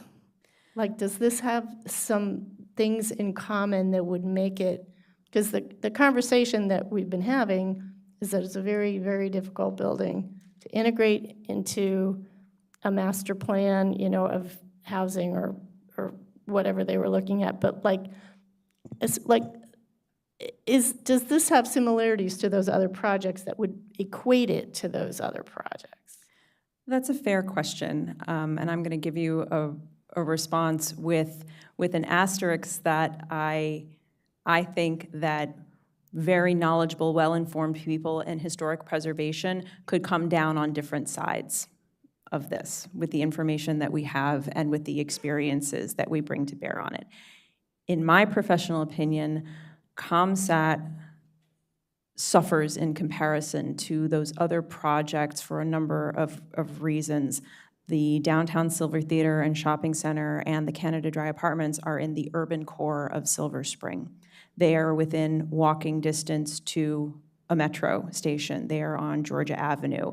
They are the downtown core of a very well-developed commercial area. Now, when they were designated at the time in Silver Spring, there was blight abatement going on. Like, Silver Spring was really suffering in relation to Bethesda and some of the other, hotter mall-adjacent properties in Montgomery County. That was an incredibly heavy lift, but it benefited from being within, again, that urban core where there was already a density of, commercial uses. There was the Hecht's there, now the Hecht's had left, but there was a lot of infrastructure there to support a redevelopment, and it happened, really by the skin of its teeth, reading back through the record. And the Fillmore Theater was adaptively reused. Like, there was a lot that happened there that kind of built upon itself. But the Metro, I feel, really anchored it, and there was a lot of attention in the county on bringing back economic development in downtown Silver Spring. Right. The National Park Seminary also had a very vocal, dedicated advocacy group that still is working now to bring it back. A lot of the buildings there have been adaptively reused. There are still vacant and some blighted buildings at the National Park Seminary that we are still working slowly to bring back online. And that property benefited from the fact you could take the girls' dormitory, you could take the pagoda, you could take one building at a time they were smaller, even though the girls' dormitory was really quite sizable, but it had already been housing before as a dormitory, so it was just adaptively reused into new housing. And it was also in an area that had a lot more connectivity with other employment centers and other residential, and there was just more there to work with. ComSat is in this awkward spot up I-270 between Frederick and the Germantown, Gaithersburg employment area. It doesn't have a metro center. The county is building out the BRT, but we've seen how many decades a lot of that transportation infrastructure can take to build. And as Mr. Elliott had mentioned earlier, the size of the building, roughly 440,000 square feet. We're really talking about something on the order of a dying mall that needs to be brought, in my opinion, brought back online in its entirety all at once in order to be successful with a whole community built out around it. So it has, to my mind, a lot of disadvantages, unfortunately, compared with these other historic buildings and properties that were able to be rehabilitated, which took decades on their own in order to happen. This is Chair Burdett. I want to kind of continue on with what you were saying, because there's a couple of thoughts in my head that have been going on. The owner mentioned 2 corporate headquarters that were closer in town that are better known because they were closer into town. And I have to say, I don't know either one of those. Mm-hmm. And I grew up in the area because they're just kind of there, in the urban environment. I think it's very small, but something that's comparable in that it's it was removed from the downtown DC area, would be the Hechinger's Warehouse, which I forget which street at, New York Avenue, which sat for decades empty because nobody knew how to deal with it until Douglas Development got it and was working with a group that advised them, what if you did this and cut it into a donut with a center out? And it is now a popular residential spot, and it has helped, growth and development in that part of DC, which before was a really ratty part of town, and now it's not. I just think it's interesting when you talk about, and then talking about a mall, Gaithersburg is tearing down its mall, and it's got a huge plan to turn it into a massive mixed-use residential development. It's enormous. And that looks like it's moving forward now. So what you're talking about is benefits of some locations versus others, and size and complexity is all very relevant. And at the same time, how much change has occurred in 20 years that has changed. It's not remote anymore out there. I mean, that's the simple fact. And I'm starting to ramble. If there are any last questions for staff? Because we're going to move on to our deliberation at this point. Okay, so now, commissioners, it is your opportunity to voice your opinions on this before we make a motion and vote on it. So I would appreciate comments from all of you, because this is a significant property in the county. And Commissioner Doman, would you like to go first? I'll go first. Okay. Okay. I appreciate coming in. I appreciate your position owning this property. Sometimes I think maybe you got into something that was not well thought out when you got into it. But in evaluating this, I have to go from a historic point of view. I understand the financial issues are not in your favor. I understand that there are issues to be taken up. But I just think this building is just significant. It meets the 6 criteria that we have identified: 1A, 1D, 2A, 2B, 2C, 2E. I think from a historic point of view, and being on the Commission for Historic Preservation, I really have no real option other than to disagree with the staff finding that this not be moved ahead. I think it should be recommended. Commissioner Doman, staff is recommending it move ahead. It's Okay. the planning board that's Right, but, saying okay. that it wouldn't. But shouldn't without a move ahead. recommendation. It just to says, just to "Will not clarify." recommend listing." I'm sorry, I know it is confusing, so I'll clarify again. For tonight's purposes, the staff is recommending for the HPC, that you do recommend designation because it meets the 6 criteria. However, as John stated earlier, in a prior briefing to the planning board, the historic preservation staff are also part of the planning department. So as part of our presentation to the planning department earlier, with the emerging ideas for the plan, the staff is moving in the direction that the planning board not recommend the designation to the council. So we're recommending that the planning board not designate it when it comes to those hearings, but that is still an open question. The planning board has not held their work sessions or public hearings, and for tonight's purposes, as the historic preservation staff to the Historic Preservation Commission, looking at the criteria that you have and how we as architectural historians are applying the criteria, we recommend that you do find that it meets the criteria and that it be listed to the master plan, and that you transmit that recommendation to the planning board and the council. And I'm sorry for any confusion. The last comment, if I turn this back on, it says Montgomery Planning and the Historic Preservation Office will not be recommending the listing of the ComSat Laboratory to the master plan for historic preservation as part of the Clarksburg Gateway Sector Plan.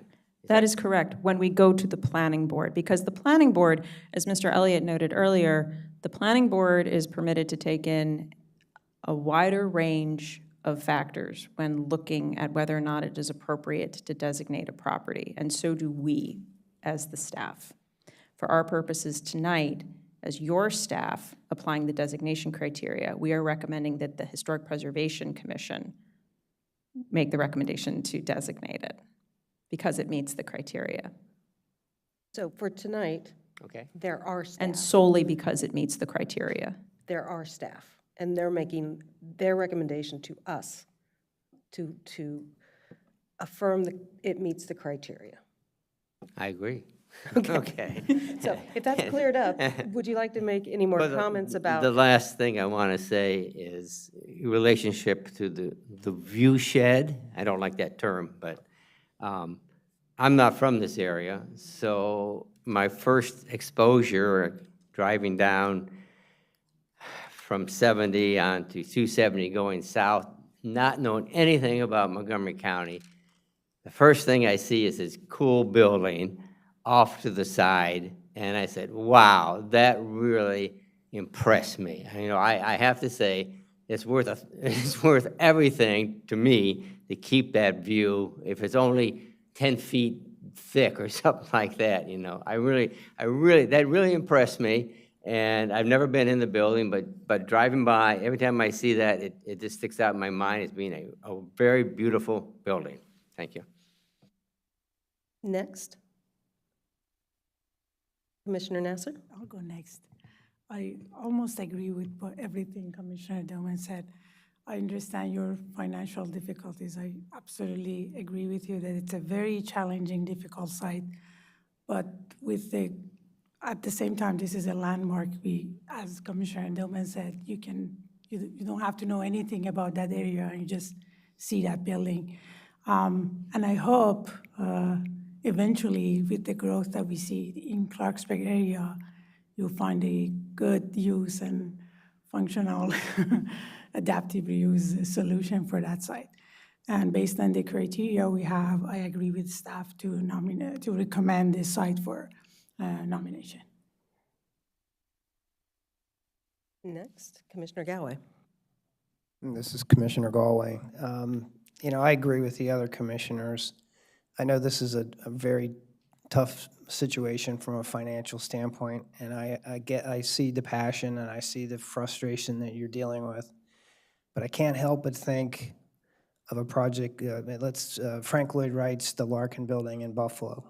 And when I think about today, I'd be hard-pressed to find anybody who's happy that that's a parking lot. And I think you'll find that majority of the people miss that building, even though at the time it had asbestos and it had lead, and financially it might have made sense to take it down. We lost a really beautiful, wonderful resource, and that's just one example. I've worked on a number of state capitol restorations, and I keep hearing it. There was a time where those buildings were scheduled for demolition, and I walked through some of those projects that I've personally been involved in, and you know, I could almost get to tears thinking that, oh my goodness, how close did a resource like that go to getting destroyed? They were not restored because it made sense financially. They were restored because of the uniqueness and the beauty and the historic nature of that building. And so none of that may make economic sense. But at the end of the day, I can't help but support staff's recommendations. Thank you. And to my left, either one of you have comments? I would just also find, I think, looking strictly at the recommendations and the criteria that apply to the ComSat building, and I would say the whole building actually, as well as the environmental setting, that I agree that these 6 destination criteria are applicable, and I would echo the passion I've heard from the other commissioners to say that this is a unique resource that I find to be worthy of preservation. Thank you.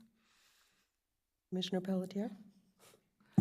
I don't have much else to say.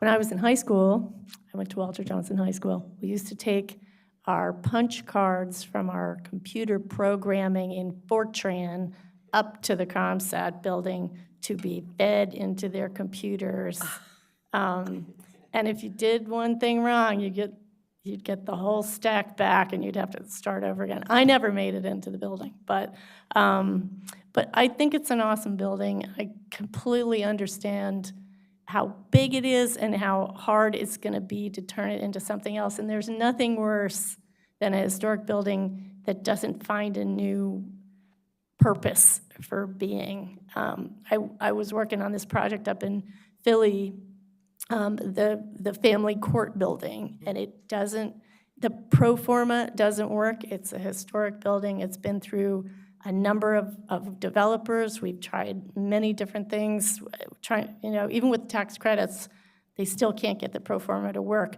But at the same time, it's not a building that you're just gonna knock down and put up a bunch of row houses, because it's in a very prominent spot in Philly, and it may, who knows, it may deteriorate in place, but it's not something that anybody can agree that it should just be torn down to put up new development. So, but I totally hear you. But yeah, I agree with the commissioners, and that is our reason for being the Historic Preservation Commission, is to preserve these buildings, and so I would support the recommendation. Thank you. Thank So you. I'll close up, and I'm going to talk for a bit. I'm like a lot of the commissioners here and a lot of the people out there. I grew up in Montgomery County. My family moved here in the early 70s. And back then, 270 was widening, and they were really promoting it as this tech corridor, right? ComSat was already out there, but boy, they were gonna have all of these great buildings on both sides of it going up to Frederick with all these wonderful tech industries. It was gonna be our Silicon Valley, right? And what was built was a bunch of really bland office buildings and a couple of research buildings and really nothing of significance. And you would drive up going to Thurmont, is what my family was driving, from Rockville to Thurmont. And you're driving along looking at these like mundane brick things. And then there's this shining, amazing machine in the garden. I wouldn't have known that term. I was a kid, but that's what it was. And your eyes were glued to it as your dad drove past. And I always wanted to know what it would feel like to walk down that corridor that faces 270. And back then, you could still see people walking along it and looking out. You could see people walking on the grass because they were still working there in the 70s. And it was just this moment of like, wow, this thing is special. Now, I cannot say that it's what made me go towards architecture, but it did make me appreciate the difference between bad banal and something special. Now, it was mentioned earlier that this was Pelley's early work, and we should kind of ignore it because he did a lot of other things later on, but it's a harbinger of his genius in the use of modern materials. You can look at that and look at his later projects and go, oh yeah, I could see where he was thinking something different, like Frank Lloyd Wright, always thinking of something different. And you can look at Frank Lloyd Wright's buildings now and go, yeah, there's nothing like that out there still. And you can look at this building that Pelley was involved with, and go, there wasn't going to be anything else like this for 20 years at least. And then it was going to be out in California. It wasn't going to be here in DC. And for the few people here who might not know, Pelley's other building in this entire region is at National Airport. It's the 1990s edition, the yellow and cool shapes that was like the best addition to National that could be done because you enjoy walking down that concourse. That was one of his later works. So in between, there's all these wonderful projects, but ComSat is like that first one. And to let it go down would be a major embarrassment for this region and for this county. Now, you talked about asbestos and all the toxins that are in the building, of course. Well, that used to be a scary thing. It's not anymore. Abatement happens all the time. Every project of any building that is over 40 years old, 35 years old actually, is going to be dealing with abatement. It is done all the time. It happens. It's all this, the insulation, it's all of the floor tiles, it's the ceiling tiles, it's the paint, if it's lead, it's in everything. In fact, now they're saying that in historic buildings, older ones with plaster walls, it could possibly be in the plaster wall, and that now has to be investigated and abated. In Tacoma Park, all the time we're dealing with people who have lead-painted windows, and it's a serious issue to have lead-painted woodwork in their house.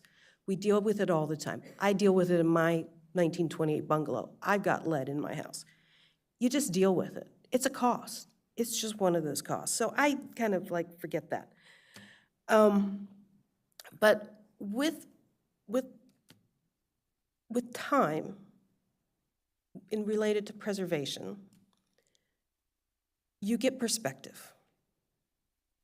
And our last meeting, we designated a Black community up in Clarksburg, very close to this site, that in 1969, no one would have ever considered it worth designating, wouldn't even thought that was something in the future. It was just a little tiny subdivision of Ranch Ramblers.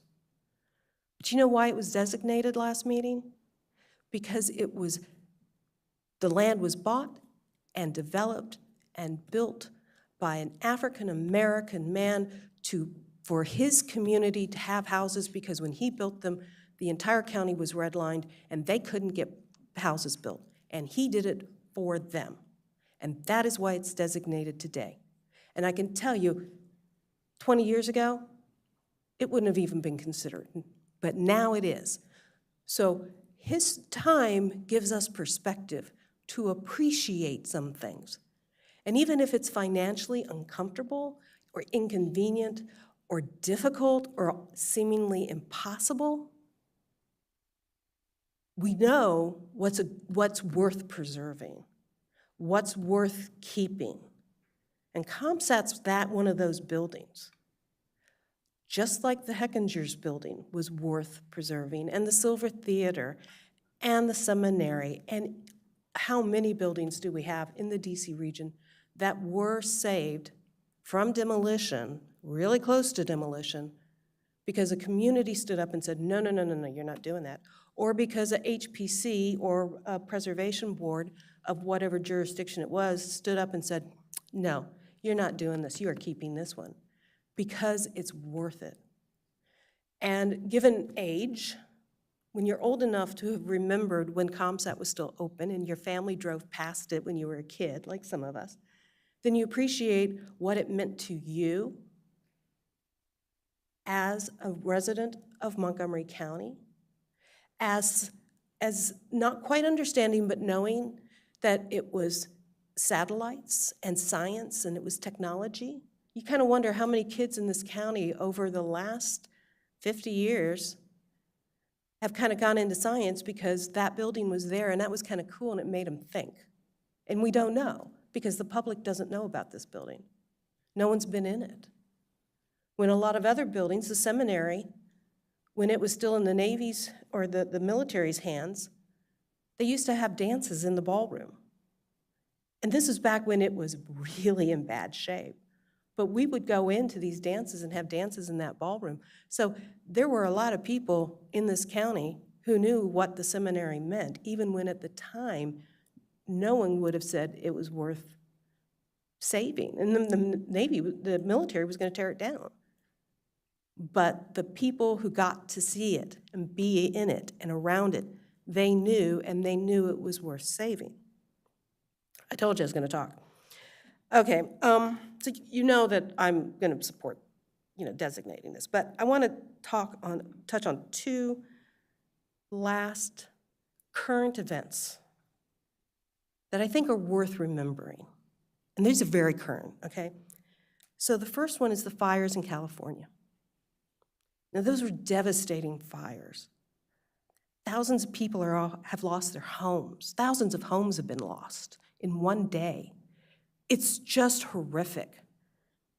Now, if you haven't been paying attention, what you might not know is that there were some significant buildings that were lost. Okay, the Roy Rogers Ranch House, the Rand McNally House, the Zane Grey House. But what I saw today, I was looking at a website on mid-century modern houses. Quite a few Richard Neutra houses were lost.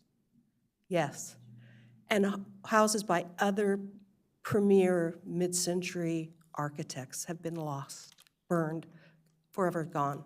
Now maybe they can be rebuilt because they were residential homes, but they have been lost because there was no way to save them.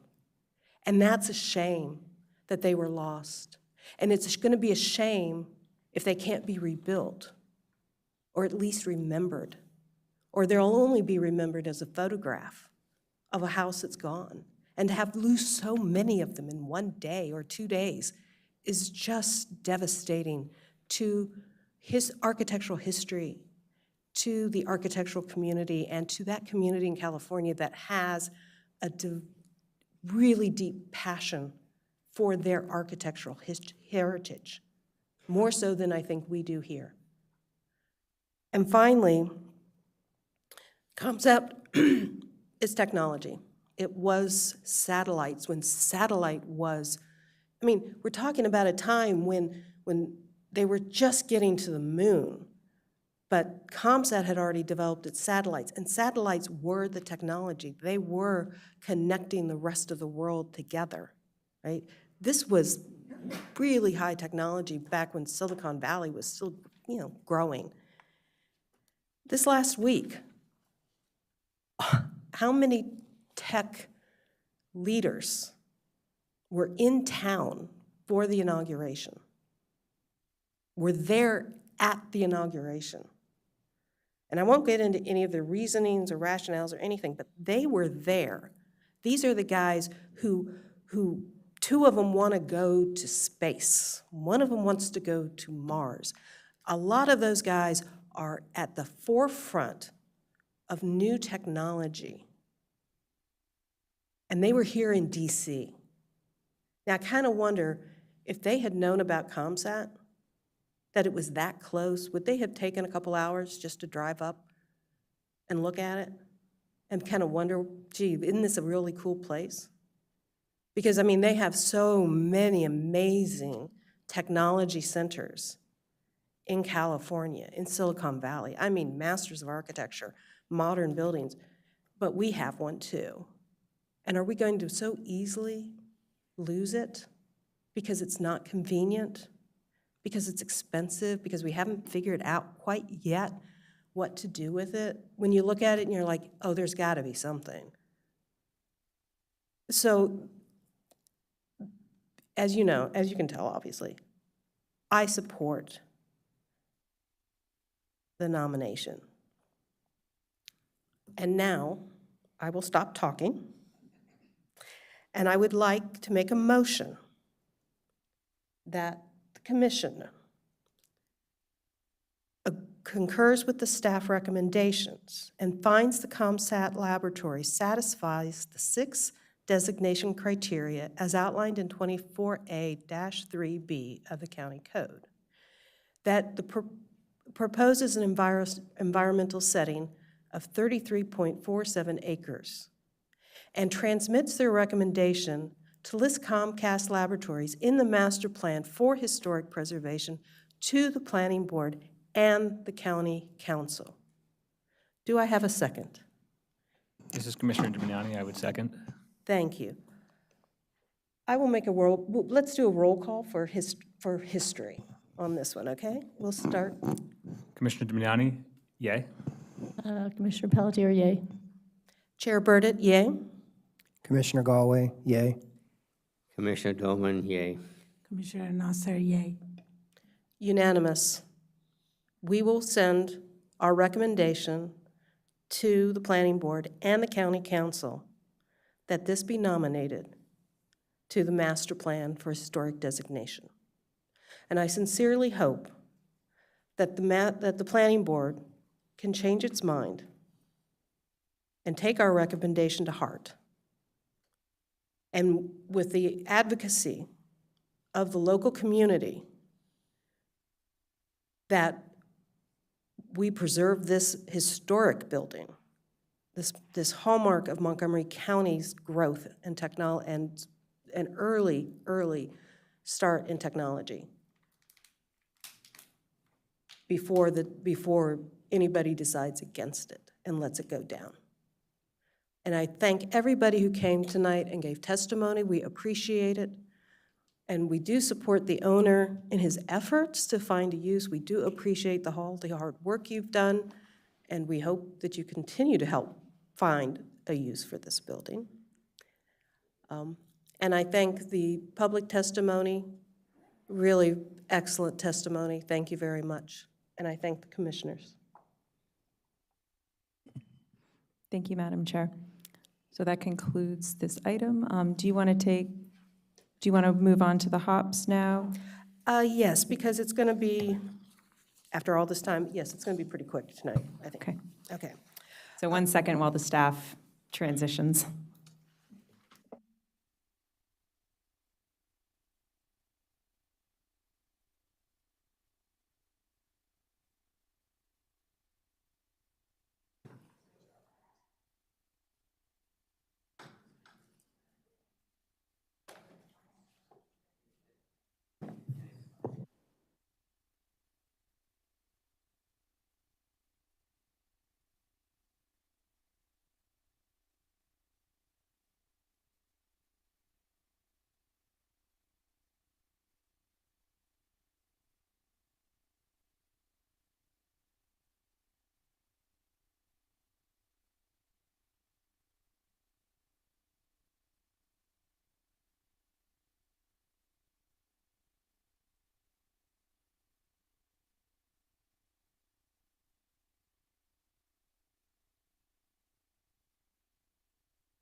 Staff is ready whenever you are, Madam Chair. Thank you for the pause. Thank you very much for your presentation on the ComSat building. It was really excellent. Appreciate it. All right. Can I just say one thing? I appreciate all the historic stuff about that building, but Montgomery County doesn't have many cool buildings like that. Like the DC area is kind of known for John Russell Pope and like all the federal buildings downtown or whatever, but the fact that is like the coolest building in the county is reason enough for it to be saved. Just wanted to say that. I'd like to add to that. Oh, wait. The public hearing for that item is concluded. Oh, we'll wait. We'll wait. We'll wait. We'll wait. Okay. I would have more to say too. Okay. We'll do a little, Yeah. chat after we are all done. And because we have one applicant who's waited a very long time. So what we're going to do is we're going to very quickly go through the consent agenda, and then we'll hear your case, your hop, okay? All right. So for historic area work permits, we are going to go through those hops that we feel can be easily and readily approved. And we will start with 2B at 7300 Maple Avenue, Tacoma Park. 2D at 7017 Sycamore Avenue, Tacoma Park. And 2E at 7512 Carroll Avenue, Tacoma Park. You're up.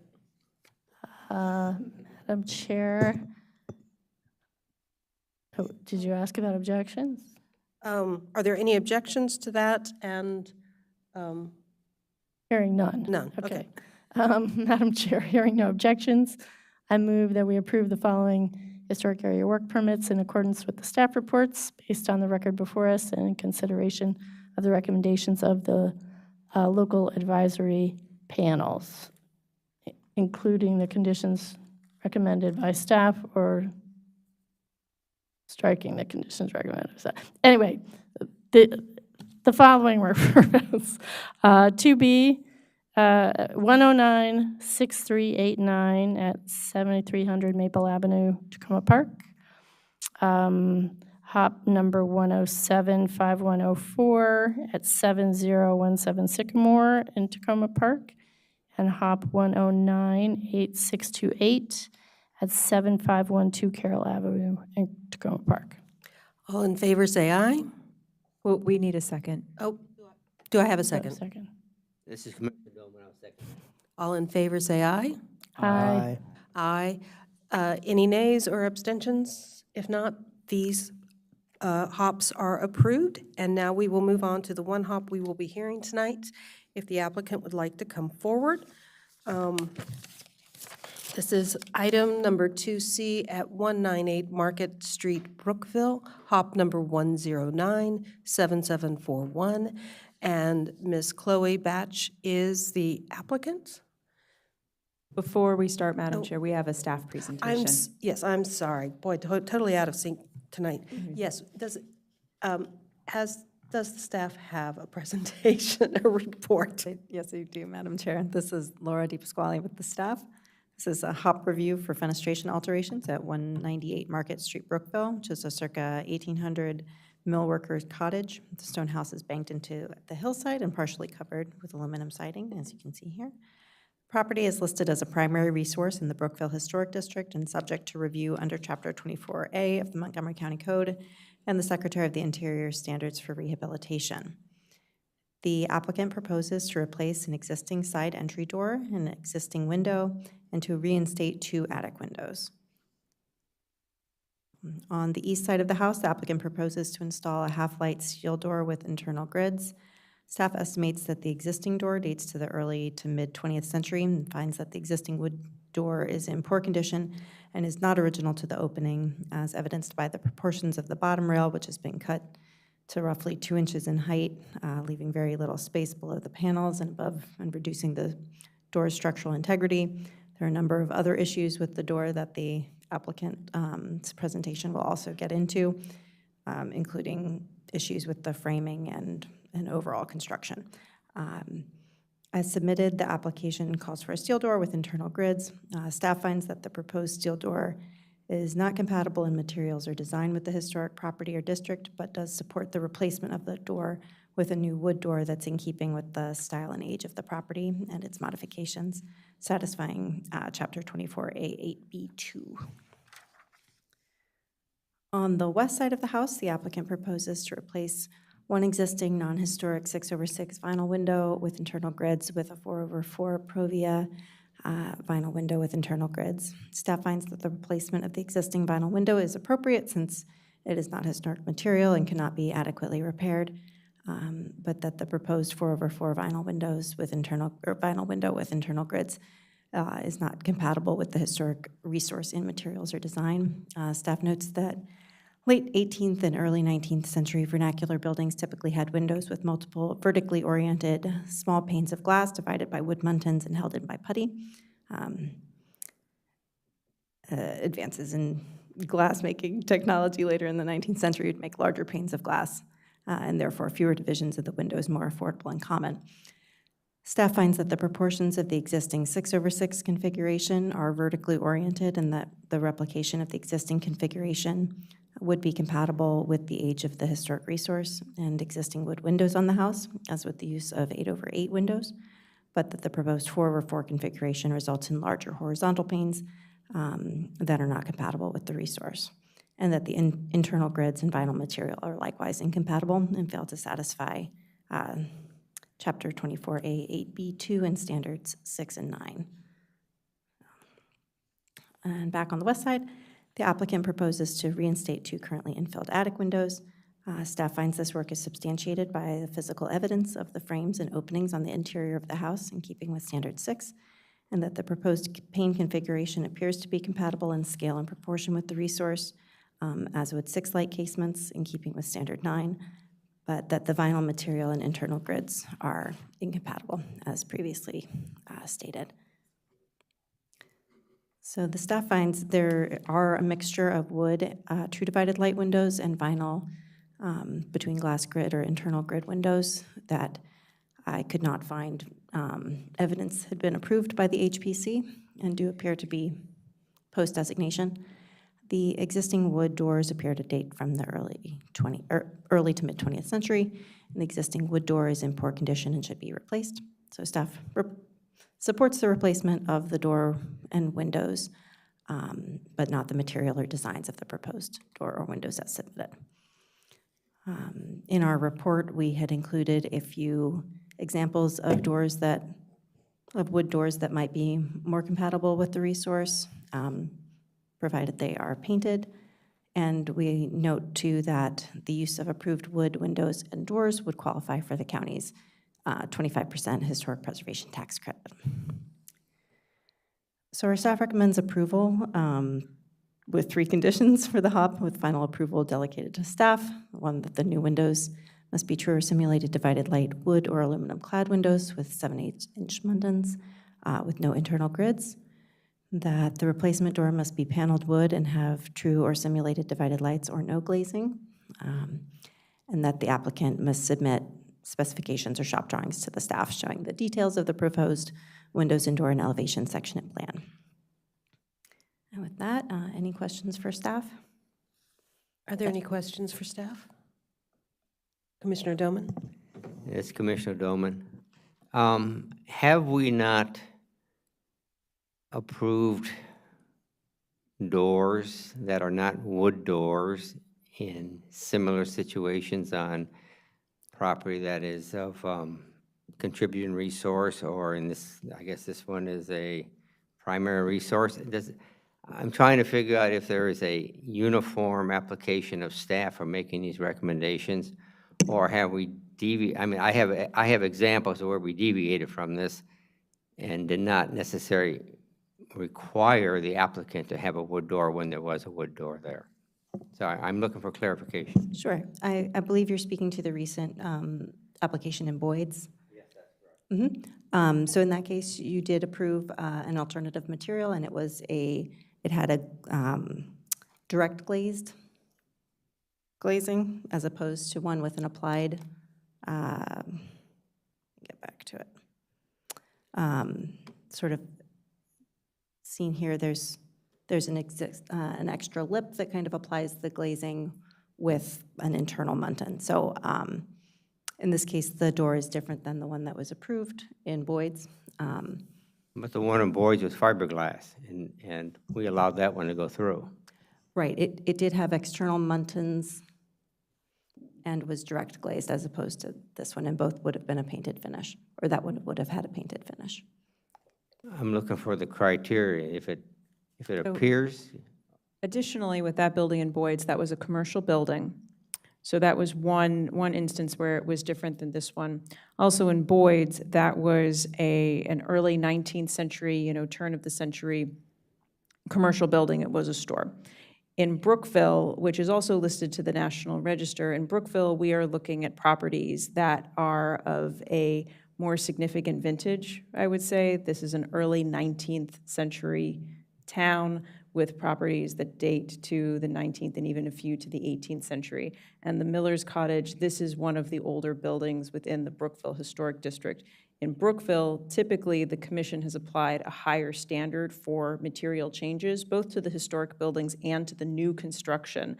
I don't know if how many commissioners were on the review board, maybe just Commissioner Burdett, when we reviewed those 4 new houses that were being built at the southern end of Brookville. Do you remember there was a large vacant parcel, and it was Luke Olson's firm that came in, and there were those 4 new houses. This is when Sandy Heiler was on the board with Brookville. And even though those were new construction, they were required to use wood and stone and mostly traditional building materials, even though they were of entirely new construction. And that has been more of the precedent that has been set in this particular historic district over the decades that it has been looked at. So part of it was looking at the age of this house, the significance of this house in the district, and it is substantially different also from, we think, from that commercial building in Boyd's. there are other examples where we allowed other products on, the one other one I have is Rocking Spring Drive in Rockville. That's not a wood door either, that we approved. And that's a pretty significant house there. It was, and you're correct, and that was a replacement door. And the commission looked at a number of a number of factors with that. Also, how that door was not protected. That building also, I believe, was not as old as this one, but that one was also a master plan site too, so you're correct. And then also for basement doors, the commission has oftentimes approved steel or fiberglass or other materials. So this is the staff's recommendation that this particular resource of this age in Brookville should require a higher standard for the materials. But again, it's a judgment call. It could go either way. We welcome the discussion. Yeah, what I gather, it's, like you say, it's a judgment call, and the recommendation for wood is not cast in stone. It could be otherwise. Commissioner Pelletier? Yeah, and in your recommendation for the windows, I just want to be clear on this. The simulated divided lights, they have an internal grid. But what you're saying is that you don't want just the internal grid with nothing on the outside. Okay. Yeah, the simulated divided light being the interior and interior- exterior with the spacer bar. Right, okay, gotcha. Oh, it's the spacer bar. Right, Not not just, gotcha. Okay, thanks.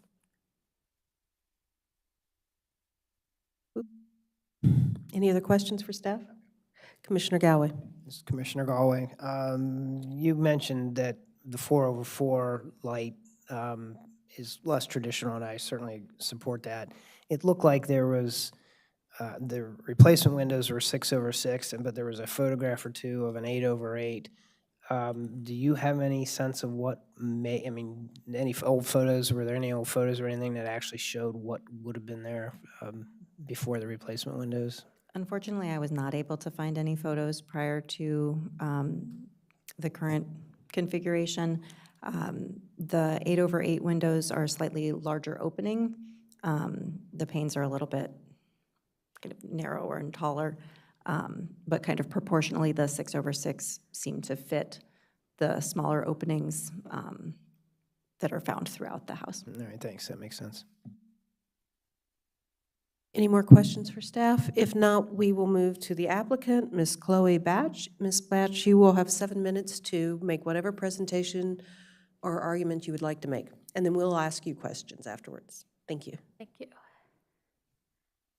All right, hello, Chloe Batch. I'm the owner of 198 Market Street. I have actually emailed some tweaks to this proposal. I am definitely willing to work within my budget. All of the window grids I would be moving to be external simulated divided light rather than be internal. I've decided to scrap the proposal for replacing the existing window that's on the other side of the rest of the items. So I'd just be looking at, yes, those. The two smaller attic windows in the door. So I would be proposing for the attic windows, vinyl windows, yes, with a historic style external grid. And then for the door, if I could get the steel approved, that is cheaper, but I could maybe go up to a quality, good-looking fiberglass wood finish door, which I will paint white. I'm absolutely happy to hand paint or do anything I can to make it historically accurate there. I apologize for not being able to propose solid wood, but that's just really way beyond my budget. My contractor talked to one of the previously approved resources, Trimline, I believe, and they said that would make the price 2.5 to 3 times what I had initially proposed, 20 to 25,000. I just do not and will not have that kind of money. At the moment, basically, I've saved up as much as I can. I'm about to spend, if it goes through, all of my savings on this, and I would not be doing that if it was not very important to make this change. So the reason it's important is energy efficiency and security and pest control. The materials I'm proposing are very energy efficient. The lower level of the house where the door is, it's winter right now, it's very cold. I'm running down there to go to the kitchen, get what I need, do my laundry, and then running back upstairs. My lower kitchen cabinets, all of my drawers have been ruined by mice. I was woken up at 5:30 this morning by a mouse in my bedroom. There's just a lot. I try to mitigate what I can with the entry points. I have a pest guy, but when they can just get in through the front door, it kind of feels a bit futile. The door does not close all of the way. A lot of cold air gets in. A lot of pests get in. Not just mice, a lot of them. So that's kind of the issue there. That's why it's a high priority to me to replace the door. And then in the attic, where the smaller window openings are, there are bugs and mice. I've found in that right side window where there's a fan cutout, I've found underneath that an entire shed snake skin, which was scary. It gets very hot and stuffy in the summer as well, and I kind of would love to mitigate that because it does have these original, beautiful 18th century quarter sawn white oak floors. I don't want them to get damaged with extreme heat. Let me see. The doors and windows in question are on the side of the house. They're not street facing, and they're generally covered pretty well by the trees. Right now it's winter, so I would say the branches are still giving them a good amount of coverage, but most of the time, as you can see in this photo, they're just covered by the trees and the leaves, and also the large chimney in the middle covers one of the windows in the door even more from like the street view. So I would say they're not like very prominent. And when I moved into the house, it did have mostly vinyl windows. I've just done a count, and there are 15 vinyl, 4 original wood. So when I bought it, I kind of had the expectation that I'd be able to fix windows or install windows at that price point because there were already so many.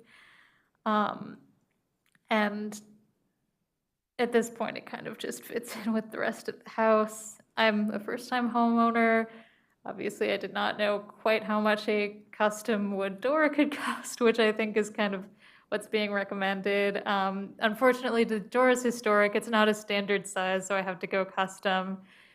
So, yeah, generally, just it is the money. That's the reason I'm not asking for wood. The will is there. I love history. It just the funds are not there, and I do still feel like people deserve to live in a house that is a livable temperature, not overrun by pests. I'm really happy for historic preservation. I think without it, my house probably would have just been knocked down and a big new one would have been built in its place. I love it. Like, I grew up in Montgomery County. My dad grew up in Olney. He describes like the old Olney with a blacksmith and a tinsmith, and I go, oh, I wish nothing had changed. So I really do like keeping things the way that they are, and I really do want to keep things looking as historical as possible inside and out. It's just, there are budget constraints, and I only am asking to do things for, like I'm saying, temperature, energy efficiency, security, and pest control. So these are just huge factors in my life right now. I will answer any questions. I don't know if we've gone through all the photos here, but they just sort of illustrate kind of the issues and what I'm trying to replace them with. Are there any questions for the applicant? Commissioner Dillon. For the applicant, I have a question. Yes. You had mentioned that the door is not a standard door, that to get a wood door to be custom fabricated. I mean, basically, I think it would end up being custom anyway. Is there, or have you located a door that would fit like a fiberglass door? Have you done any research that you can purchase something commercially available that will fit? I mean, you may have to adjust the side jambs maybe and raise the threshold up or something like that, which is not a major, but do you know of a door that you could procure? I have not found one. I've looked at like architectural salvage. It is, I think the width is 32, it's about standard, but the height is shorter than usual. I asked the contractor if we'd be able to like make it a little bit taller so a standard size door would fit, although there is kind of a beam right above my door, and he kind of explained with the cost of what it would take to do that, it would cancel out the savings of the standard size door. And also there are a lot of issues with the frame as well. It's also been kind of chopped up and things are added to it. It's, I think, actually smaller than the door on the outside. It's very difficult to use the doorknob and the lock because it's so close to the frame. So both the door and the frame are really not working, and I'd really like to get something that's a little less cobbled together and really is going to keep stuff out. But you had mentioned that a wood door is very expensive, okay? Another door, maybe I misheard you, but you said there's other doors that like 1/3 the price, right? Is that, and can you procure a door reasonably priced to fit in here? Other than a wood door? Oh, yeah, like certainly the steel door that was in the original proposal I could afford. I'm also, if that really doesn't work, I have this other fiberglass option that is in my presentation that I think maybe looks a little more historic. So those are kind of the options that I presented that I can do. Okay, so what we see on the screen right now is this something you propose then? Yes. Oh, okay, thank you. Okay. This is Chair Burdett. Well, you're talking about the fiberglass door and the steel door, but again, you're dealing with an odd-sized door, so is it a custom door? Yeah. Because you're not cutting a steel door down. Right, yes, it would be a custom door. It'd be, but it's a more affordable custom door than, and are you looking for the exterior door to still have windows in it? Yeah, the plan is to have a window just matching as much as I can the existing door. Okay. Are there any other questions for the applicant? Commissioner Pelletier? What's the height of the door, do you know? You said it's 32 wide. It may be in the original proposal, although I think that's, that might be after it's cut down. I think it might be 78, it might be less than that. I can Okay. sort of see Well, if I I'm have a just record of curious, that. because, I mean, I have an old house, and I replaced a falling apart wood door with a wood door from Home Depot, and it wasn't that expensive. And so Yeah. I'm just wondering if it's not too far off from a normal size. You can cut it. I mean, you shouldn't cut it like inches off the bottom like this one is showing. I mean, that's ridiculous. But if, you know, if it's a minor alteration, you can certainly make alterations to a wood door a lot easier than you can if you get a steel door, and it wouldn't have to be custom. But that's neither here nor there. I know there are wood door options that aren't as expensive, except, is your contractor redoing the whole frame and everything? Yes, and I Okay. just found the original measurements I took when I moved in. It's 75 inches tall. Oh, it's short. Yes. Yeah, and it may show in an image, but there are beams holding up the ceiling above, and there is a beam Right. fairly close to the above the door there, so So there's no there may making not the be a lot door of taller, leeway. right, got it. Well, I have this door that you're showing. I have two back doors, and one I did as a wood door, and the other one I got this door. And it's just not a very good-looking door. Like, I don't, how does the staff feel about the fiberglass door? Have you all seen that yet? The previous door, No, the one that she's showing in this. I Or- have not seen this exact door. I have seen doors that look like this. And Not this one, but the other one with the fake wood grain on it. typically we, shy away from wood graining. and Okay, prefer do a they come in smooth- solid colors? Does this one, do you know if this door comes in a solid, or is it only, I think it does come wood in grain. like a Like white? smooth finish, or it can be, yeah, it can come in a white finish as well. And as I said, like, I'm happy to also hand paint over that if that adds to the accuracy. because it seems like this door, if you could just get it in a basic white, would be a little more appropriate. It comes in a bunch of different styles. I don't know which style you're looking at. But, and I also want to understand the scope of what we're talking about now is those two little windows up above and the door. Yes, That's it. You're not going to do that side window. yes. Okay. Okay, that's all my questions. Thanks. This is Chair Burdett. I think my question's more for staff. Okay, the door size is an odd size. And to get a replica door to fit that with a window, with something that approximates what it looks like now, but proportionally correct, would be a custom door. Correct? I mean, there isn't, I can't think of how we could possibly find a door and have it work and look more appropriate than what they've got now, which is cut down so badly at the bottom.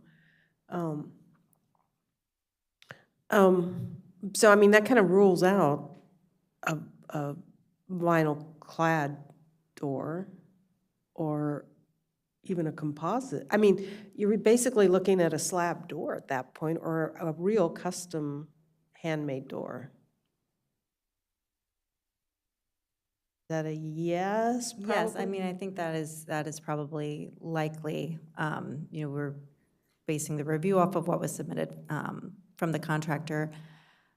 I don't think that we feel that the existing framing or existing door are necessary to keep or, you know, replace exactly in kind. We'd be looking Okay. for something that's compatible with the resource, since the existing door is clearly not original to the building. And the contractor's going to replace the framing. Do we have any information that when that frame, when the door casing comes down, that there might actually be a little more space to play with than what's there? I'm not sure.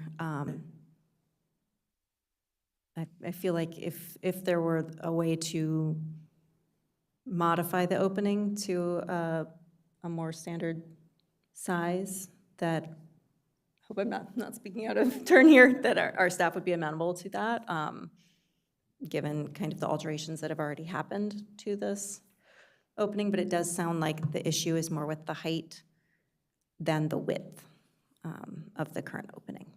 Well, I mean, true, the height is going to be an issue,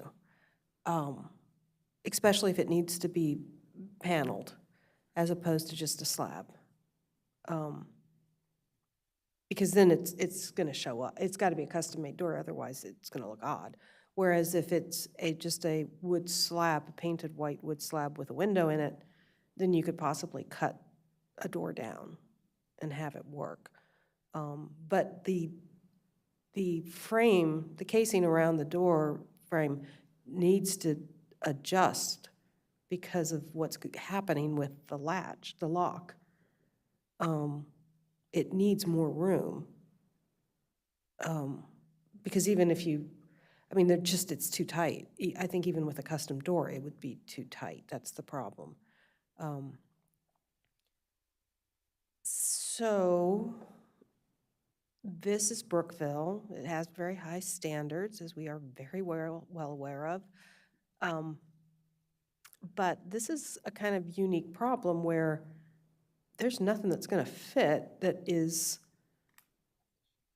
off the shelf, except maybe a wood slab door that a window could get cut into or has a window. Yeah. It'd have to be a panel. Yeah, it's got to be a panelized door.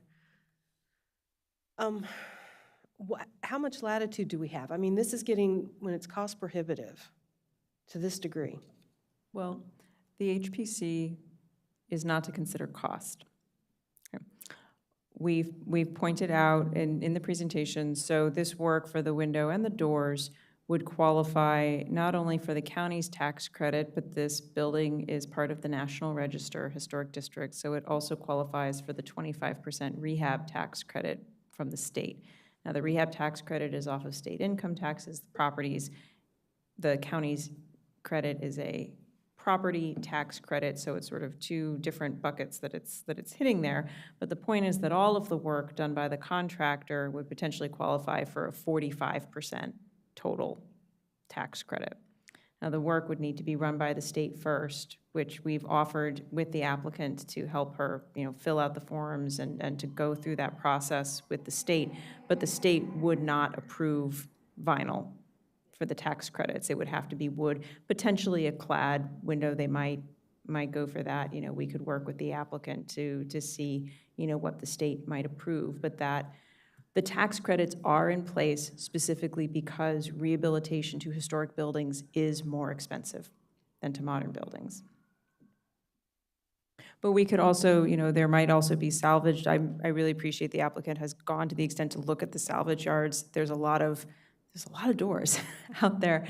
There are some salvage places up in Baltimore as well that also have larger selections, but I think that the commissioners point to about it's going to need to be custom no matter what, and a wood door is more easily, a wood off-the-shelf door from Home Depot is more easily customizable and maybe cheaper in the long run for the contractor to work with than paying for a synthetic custom door to go in that opening. Those are just some additional thoughts, I think, to answer what I thought was the question. Commissioner Doman, our house carpenter. Yeah, well, I don't know who I'm going to address the question to on this thing. I have done all of this work.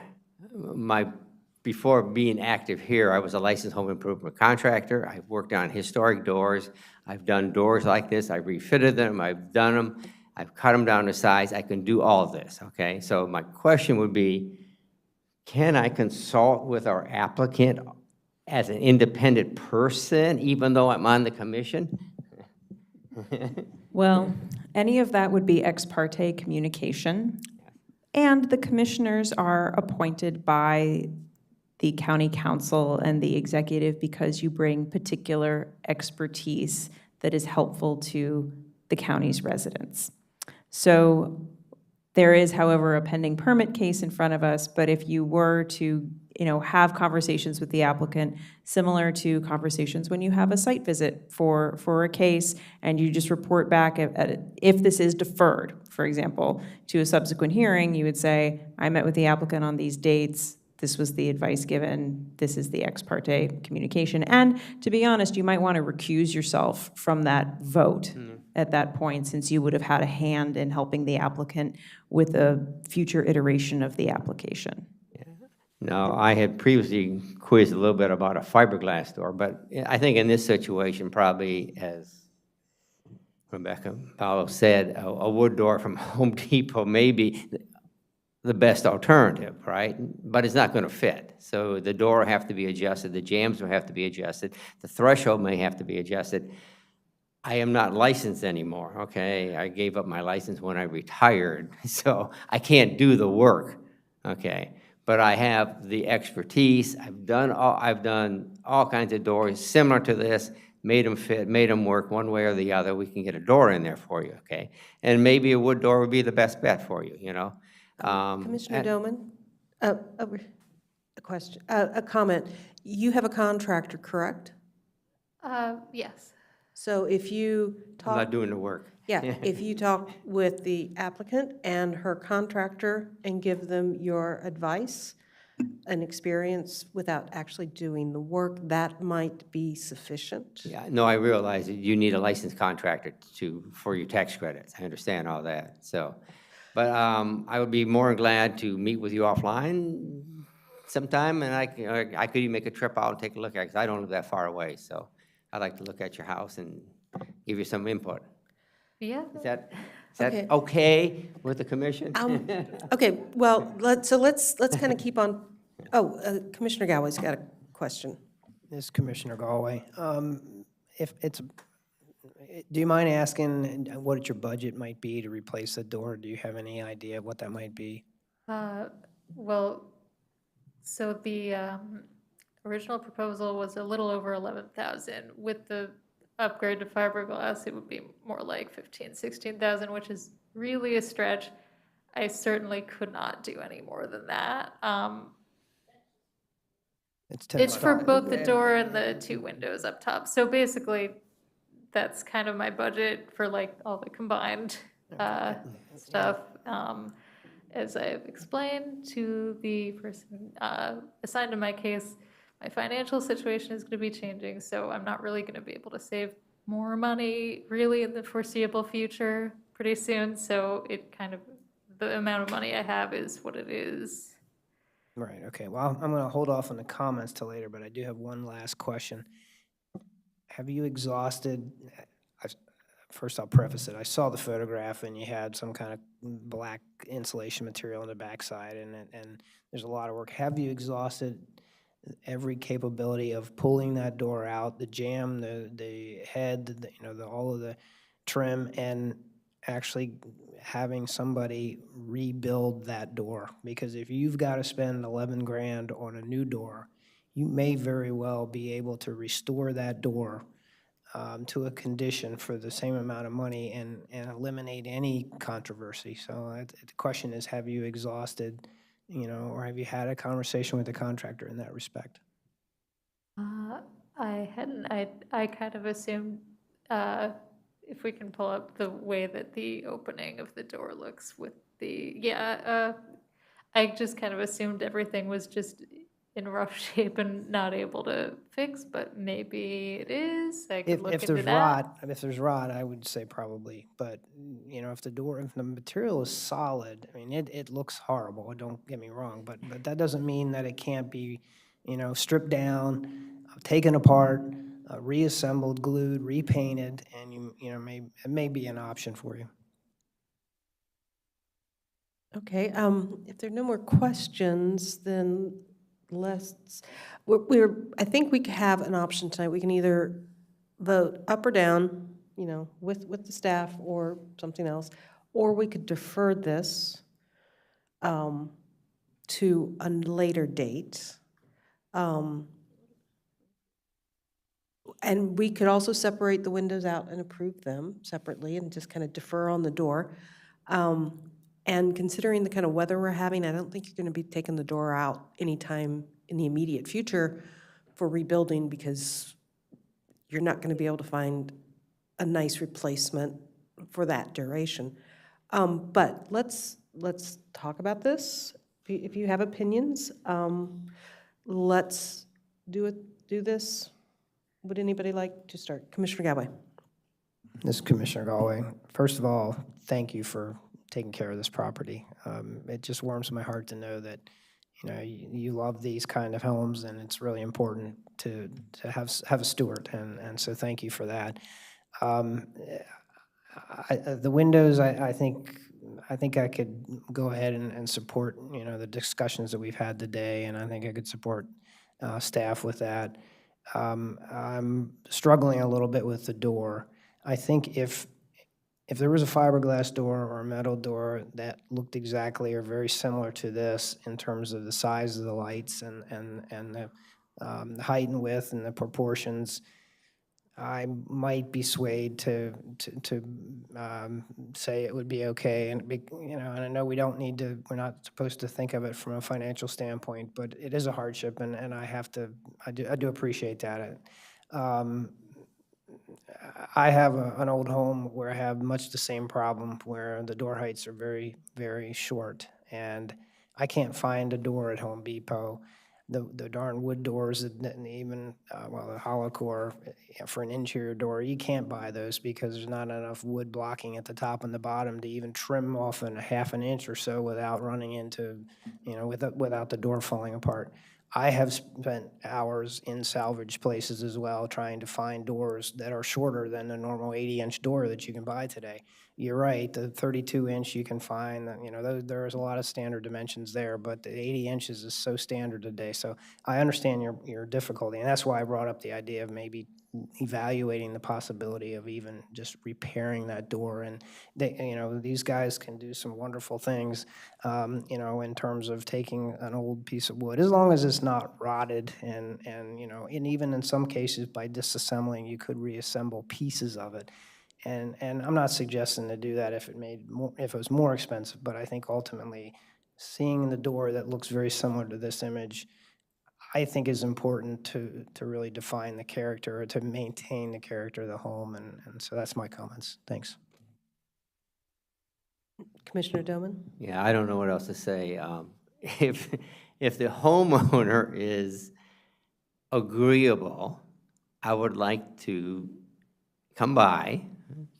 Today's Wednesday. I could come by Thursday or Friday at your convenience if you're home during the day, or maybe on a Saturday. I'd like to look at it, make an assessment of it, and give you some input on what I think you should do, okay?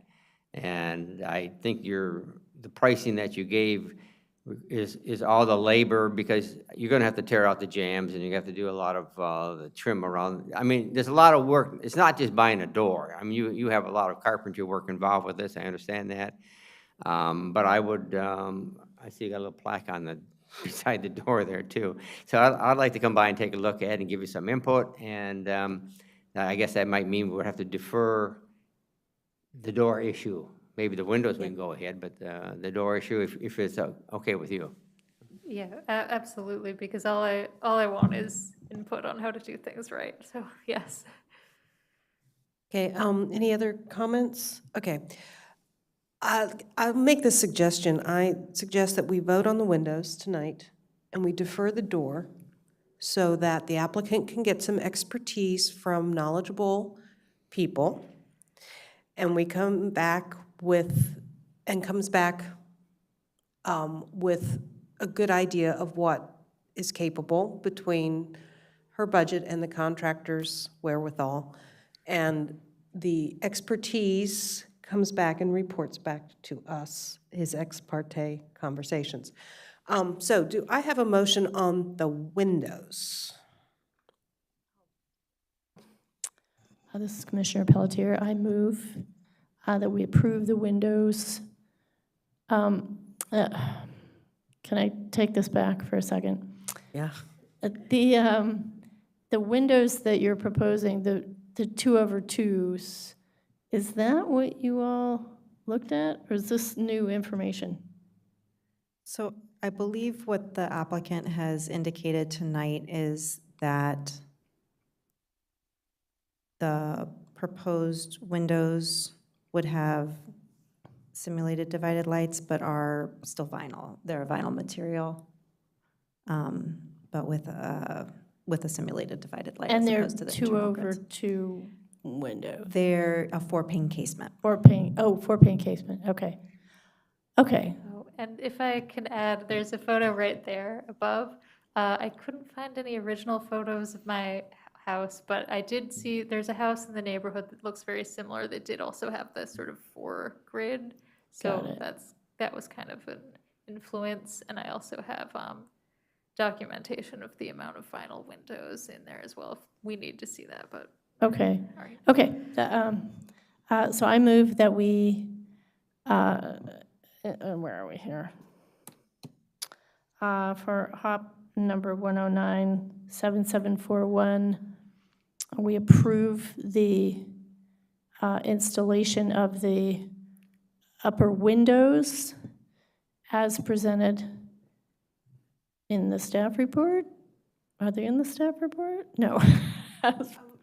Do we need to defer the windows too for the staff to kind of to review this new information? And That would be up to the commissioners. That would certainly be grounds for a deferral. If the applicant has presented new information tonight, then that would allow the staff a chance to look at it. I mean, I will be frank, I don't think that the staff is going to recommend a vinyl window either.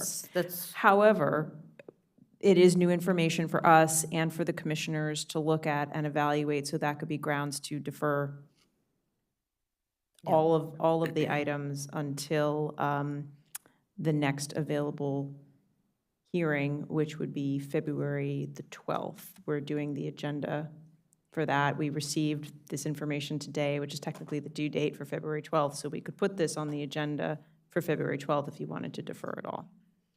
Well, I think we're going to need to defer the windows as well, okay? And being aware that you're having problems with pests getting in, I think that you could probably actually get some advice on how to seal those windows for the foreseeable future, the existing windows. But I think the staff does need to evaluate the windows you have proposed because they are vinyl, which again is not appropriate for Brookville, and maybe you can talk with them about some options. So we will be deferring your case, and if you want to be on the February 12th agenda, you need to talk to them like right now, or very soon.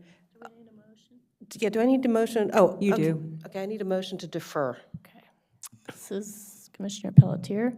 I move that we defer HOP 1097741 to the February 12th meeting. Do I have a second? Oh, do I need to say anything else? May I make a friendly suggestion? Amendment? Amendment? You may make an amendment. That you do not define the date of the deferment, that you just say it gets deferred to To a future meeting? a future meeting agreed upon by the applicant and the staff. That, what she said. Do I have a second? This is Commissioner Dominani. I would second that. All in favor, say aye. Aye. No nays, no abstentions, so your case is deferred. Commissioner Doman will be in touch because we can provide him with your contact information, and this. Yeah, and staff will let you know if February 12th, if you think you'll be ready for the 12th, that's a big plus, right, or a big pause right there. You may want to go for the next one in February, next meeting. So talk with staff about that. If they think you'll be ready, if you think you'll be ready, because the 12th is not very far off. Yeah. And I think right now you're just looking at getting things sealed up, so, okay? Okay, thank you. Well, thank you for coming. Thank you for your patience tonight. It was a long night. It was very interesting. Yes. We will be taking a 5-minute break. Yes, we have more. A 5-minute break.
We're good? Okay. Returning, it's been a long night, and we are going to defer one of our later items. Let me get my agenda up. We are going to defer item 4, the draft illustrated design guidelines for porch and deck flooring. We have received new information this evening that we all need to review, so that will be deferred to February 12th if there's room on the agenda. Are there minutes available for, are the minutes available on the book? And did anybody read them if they are available? They're not available, so I would we just need a motion to defer, a second and a vote, and then a motion for the minutes to defer. Okay, a second and someone make a vote. motion to defer. This is Commissioner Damiani. I would make a motion that we defer item 4, the draft illustrated design guidelines for porch and deck flooring, to a future meeting with availability in its agenda. Commissioner Galway, I'll second. All in favor, say aye. Aye. The item 4, draft illustrated design guidelines for porch and deck flooring are deferred to a future meeting date as scheduled by staff.